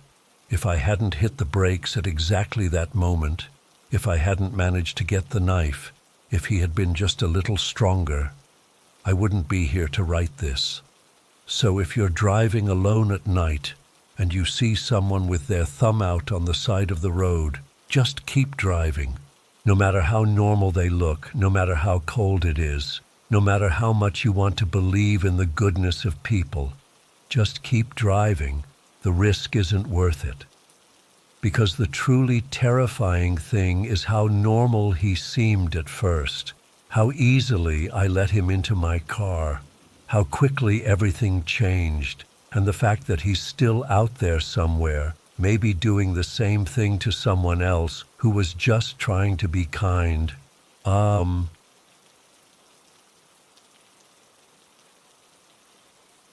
I've been meaning to write this down for a while now, but it's taken me months to work up the courage. Even typing this makes my hands shake a little. What happened to me last September still gives me nightmares, and I still can't drive on rural roads without having a panic attack. I was driving from Houston to visit my sister in Amarillo. I'd made this trip a few times before, but usually stuck to the main highways. This time, I thought I'd be clever and use my GPS to find a shortcut. Big mistake. Huge mistake. It was around 4 p.m. when I missed my exit. Instead of turning around right away, I figured I'd follow the GPS as it recalculated. That's when things started to go wrong. The sun was getting lower, and I found myself on these increasingly narrow country roads. My cell signal was getting spotty too. Before I knew it, I was completely lost on some dirt road surrounded by empty fields that seemed to stretch forever. My GPS kept saying, recalculating, before finally giving up with that annoying GPS signal lost message. Great. The road seemed endless, just dirt and gravel stretching out in front of me, with tall grass and the occasional cluster of trees on either side. I passed a few abandoned-looking structures, old barns mostly, their wood weathered to that silvery gray color. No houses, no gas stations, nothing that would indicate I was anywhere near civilization. I checked my gas gauge, just under half a tank. Not ideal, but not emergency territory yet. Still, the needle seemed to be dropping faster than it should have been. My phone showed one flickering bar of service, not enough to load maps or make a call. I was starting to get that tight feeling in my chest. You know, the one that tells you you've screwed up pretty bad. The sun was sinking fast, painting everything this weird orange-red color. That's when I spotted it. This old farmhouse, set back maybe 50 yards from the road. It looked like something from a black and white photo of the Dust Bowl era. 2 stories, peeling white paint, a front porch that sagged in the middle like it was about to collapse. Most of the windows were either broken or boarded up. I really didn't want to stop there. Every instinct was screaming at me to keep driving. But I was getting desperate. I needed directions, and maybe they'd have a landline I could use. Besides, the place looked abandoned, so worst-case scenario, I could just keep driving, right? I pulled into what used to be a driveway, now just 2 dirt tracks with weeds growing between them. My car bumped and rattled over the uneven ground. As I got closer, I realized the house wasn't completely abandoned after all. There was this ancient pickup truck parked to the side, rust covering most of it. And I could see a faint light coming from one of the downstairs windows. I parked and sat there for a minute, trying to convince myself this was a good idea. The house looked awful. The porch had holes in it, the roof was missing shingles, and there were these weird metal bits hanging from the trees around the property. Later I realized they were probably animal traps. I finally got out of my car, making sure to grab my keys and secretly the pocket knife I keep in my glove compartment. The air smelled like dust and something else, something sour and unpleasant. Probably just fertilizer from the fields, I told myself. Walking up to that house was one of the hardest things I've ever done. Each step felt wrong. The porch steps creaked under my weight, and I was seriously afraid my foot would go right through the boards. I made it to the door, this massive thing with peeling green paint and a rusted metal knocker shaped like a horse's head.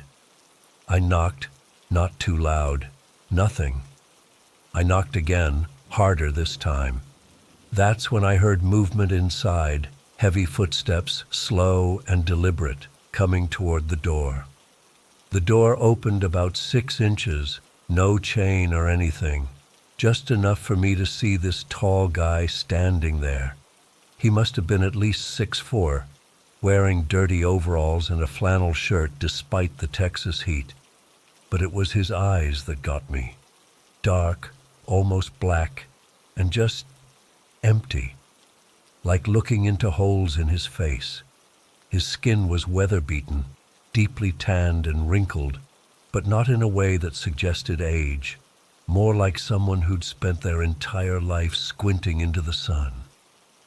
"Sorry to bother you," I said, trying to sound casual while every alarm in my body was going off.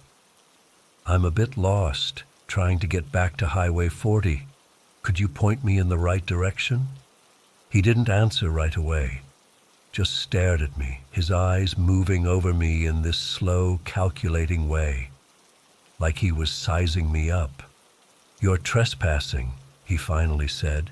His voice was deep but weirdly flat, like someone doing a bad impression of a normal person. "This is private property." "I'm really sorry about that," I said, taking a small step back. "I'm just lost and need directions.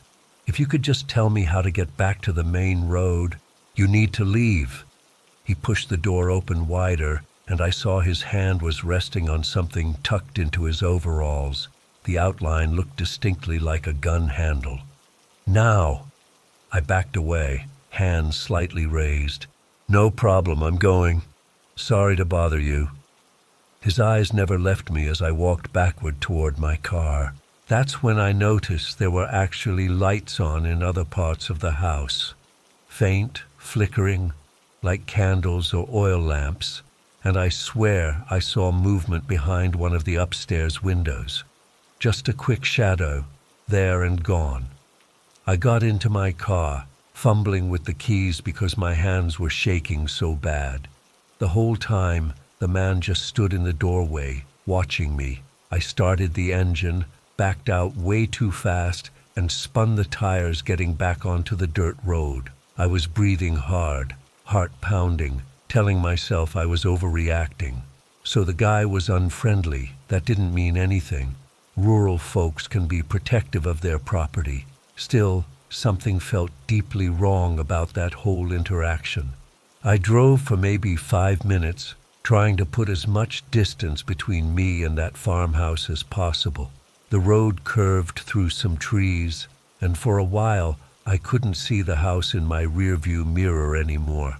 I started to relax a little, thinking I'd find another place to ask for directions, preferably somewhere with actual electricity and people who didn't look like they collected human skin. That's when I noticed headlights behind me. At first, I didn't think much of it. It's a public road after all. But the lights were getting closer fast, and something about them seemed familiar. They were set wide apart, like on an older model truck. The truck, his truck, came roaring up behind me, high beams blasting through my back window. I could barely see the driver, just a dark silhouette, but I knew it was him. He was tailgating me so close I couldn't even see his headlights anymore. Just this wall of light filling my mirrors. My car isn't exactly built for speed, just a regular Honda Civic, but I floored it anyway. The engine whined in protest as I pushed it harder than I ever had before. The dirt road was full of potholes and loose gravel, and my car kept fishtailing whenever I hit a bad patch. Then I felt it. A hard bump from behind as his truck slammed into my rear bumper. I jerked forward, nearly losing control of the wheel. He backed off for a second, then rammed me again, harder. I was doing almost 70 on a dirt road, which is insane, but he was keeping pace easily. He rammed me a third time, and I felt my rear tires slide toward the ditch on the right side of the road. I overcorrected, nearly spinning out completely. Somehow, I managed to straighten out, but now he was right beside me, his truck taking up most of the narrow road. I could see him clearly now through the driver's window, that same expressionless face, those dead eyes fixed on me. He wasn't yelling or gesturing wildly like you'd expect from some road rage incident. He was perfectly calm, like running someone off the road was just another chore to be done, like taking out the trash. He swerved toward me, his truck's massive side panel scraping against my car with this horrible metal-on-metal sound. I was being pushed toward the edge of the road, where there was a steep drop-off into a drainage ditch. In absolute panic, I did the only thing I could think of. I slammed on my brakes. His truck shot forward past me, and I cranked the wheel hard, turning off the road entirely and into the field beside it. My car bounced violently as it hit the uneven ground, tall grass whipping against the undercarriage. I had no idea where I was going, just away from him. I could see his brake lights flare up ahead as he realized what I'd done. The truck began to make a U-turn on the narrow road. I killed my headlights and just drove blindly through the field, guided only by the faint moonlight. The field seemed to go on forever. Nothing but waist-high grass and the occasional fence post. My tires kept getting stuck in soft spots, the engine revving as I fought to keep moving. After what felt like hours, but was probably only minutes, I spotted what looked like another road in the distance, just a faint line cutting through the landscape. I aimed for it, praying it wouldn't be a fence or a ditch. It was another dirt road, narrower than the first. I turned onto it, still keeping my headlights off, even though it meant I could barely see. In my rearview mirror, I could see the truck's headlights sweeping across the field I'd just left, searching for me. This new road twisted and turned through some trees, and I finally felt safe enough to turn my headlights back on. I was completely lost now, with no idea which direction would lead to civilization. All I knew was that I needed to keep moving, to put as much distance between me and that man as possible. My car was making these concerning noises after the impacts and driving through the field. The check engine light was on, and something was definitely wrong with the alignment. The steering wheel pulled hard to the right. After driving for what felt like forever, the dirt road suddenly widened, and I saw actual pavement ahead. My heart nearly exploded with relief. As I got closer, I realized it was a proper highway with lane markings and everything. I could have cried. I turned onto the highway, finally daring to push my speed up. There weren't many other cars, but just seeing headlights in the distance made me feel safer. I kept checking my mirrors, terrified I'd see that truck again. The sky was starting to lighten at the edges. I'd been driving in circles for hours. My gas light came on, adding a new layer of panic. I had no idea where I was or how far the next town might be. After about 20 more minutes of driving, I spotted a gas station just off the highway, one of those 24-hour places with a convenience store attached. I pulled in, parked right under the brightest lights I could find, and just sat there for a minute, shaking. When I finally got out to pump gas, I saw the damage to my car for the first time. The entire rear bumper was dented and scraped, with streaks of what looked like primer paint from his truck. The driver's side had a long scratch running along it, and one of my taillights was completely smashed. Inside the store, the cashier took one look at me and asked if I was okay. I must have looked awful, pale, sweaty, with dirt and grass stains on my clothes from when I'd gotten out to check my car in the field. I asked where I was, and nearly collapsed when she told me I was still over 100 miles from where I should have been. I bought coffee, used the bathroom to splash water on my face, and called my sister to tell her I'd be late. I didn't tell her what happened. I couldn't even process it myself yet. Before I left, I asked the cashier if there were any police stations nearby. There was one in the next town over, about 15 miles ahead. I drove straight there, my hands still shaking on the wheel. The police officer who took my report was polite but skeptical. I could tell he thought I was exaggerating or confused. He wrote down my description of the man and the farmhouse, but when I mentioned the location, he just shook his head. "There aren't any occupied farmhouses in that area, sir," he said. "That whole section's been abandoned since the drought in the 90s. Nobody lives out there."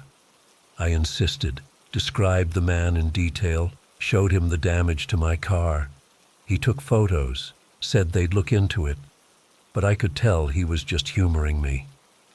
He suggested I might have hit a deer and panicked, or maybe encountered some teenagers playing a prank. I know what I saw. I know what happened. That man was real. His hatred was real, and the fear I felt was definitely real. The weirdest part? When I finally made it to my sister's place the next day, I tried to show her my location history on my phone to pinpoint where I'd been. There was a 6-hour gap in the tracking, from about the time I got lost until I reached the gas station, like I'd vanished off the map completely. I've looked at maps of the area since then, tried to figure out where that farmhouse might be. Nothing makes sense. The roads I remember don't seem to exist on any map. I still have nightmares about those eyes, that expressionless face, the way he so calmly tried to run me off the road. Sometimes I wake up convinced I can hear the rumble of that truck's engine outside my window. I don't know who he was or why he came after me like that. Was I trespassing on something illegal? Was he just some psychopath who preys on lost travelers? I'll probably never know. All I know is I'm never taking a shortcut again, and I'm definitely never asking for directions at a creepy farmhouse in the middle of nowhere. Some roads are better left untraveled.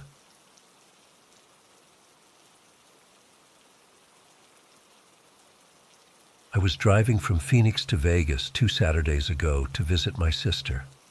I'd promised to help her move into her new apartment, and I figured it would be nice to get away for the weekend.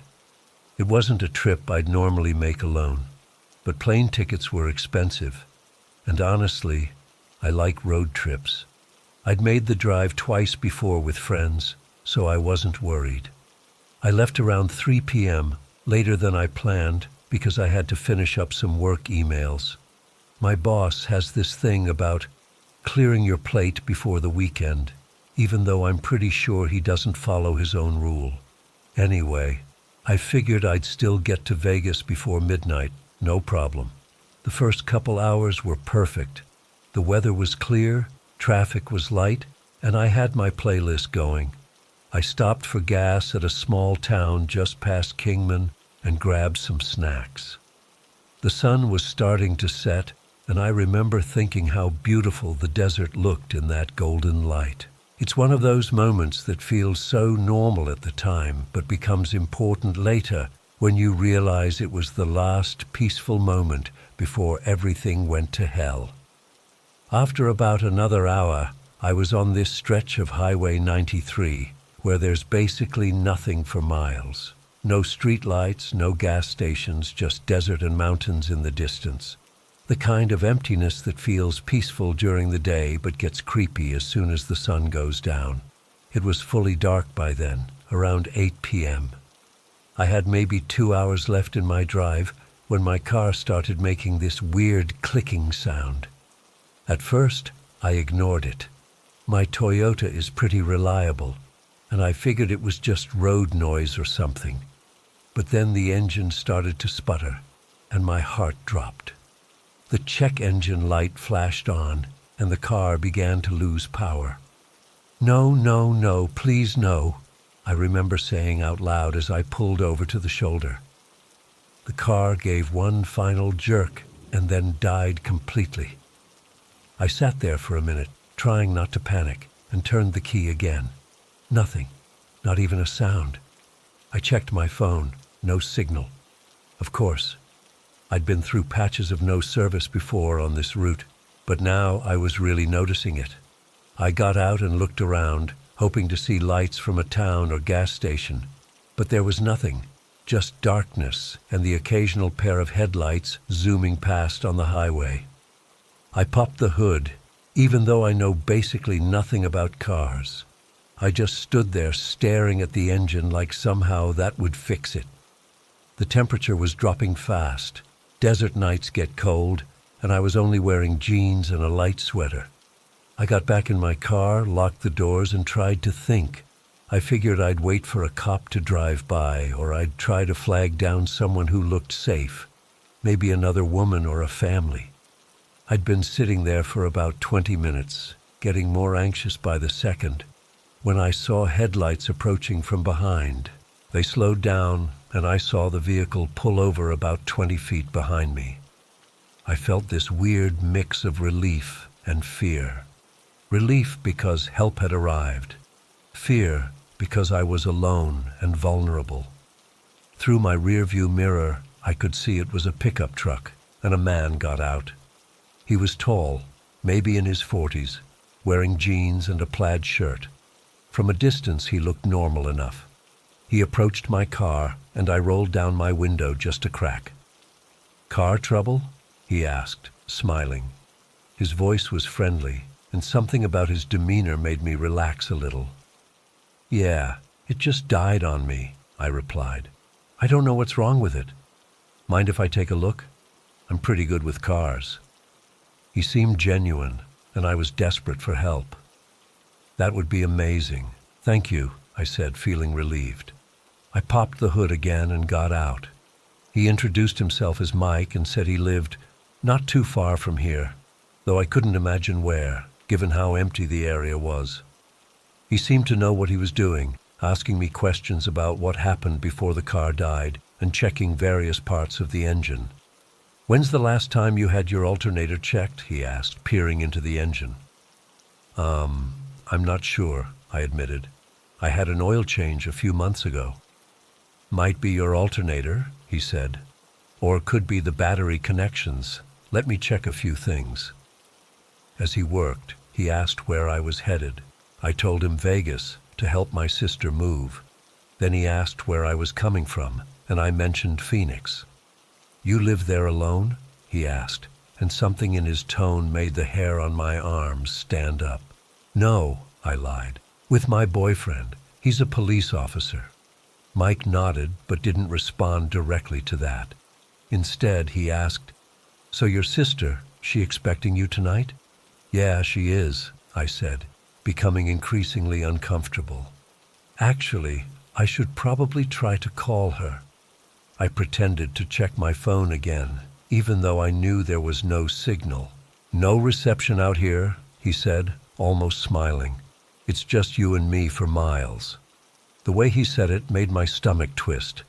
I started noticing things I hadn't before, like how he'd positioned himself between me and my car door, how his truck was parked in a way that blocked anyone from seeing us clearly from the road, how despite working on my engine for several minutes, he hadn't actually used any tools. "You're a pretty girl to be out here all alone," he said, his voice lower now. "Anything could happen." My mouth went dry. I took a small step back, but he moved closer. "I think I should just wait for a highway patrol," I said, trying to keep my voice steady. "I appreciate you stopping, but..." "But what?"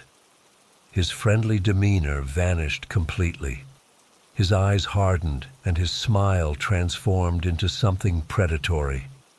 "You think someone else is going to come along? You think anyone would hear you out here?"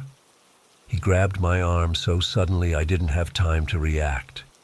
His fingers dug into my skin painfully, and he pulled me closer. "Here's what's going to happen," he said, his face inches from mine. "We're going to get in my truck, and you're going to be very quiet and very cooperative. If you do exactly what I say, maybe I'll drop you off somewhere tomorrow. If not..." He shrugged. "Well, it's a big desert." The realization of what was happening hit me like a physical blow. This wasn't a random good Samaritan. He'd targeted me specifically, a woman alone on an empty highway. "Please," I whispered, my voice shaking. "You don't want to do this." "Oh, but I do," he said, and the casual way he said it told me he'd done this before. "I've been waiting for someone like you all night." In that moment, I felt a surge of pure terror, unlike anything I've ever experienced. It was like ice water in my veins. I could see my entire life slipping away, all because I'd been naive enough to accept help from a stranger.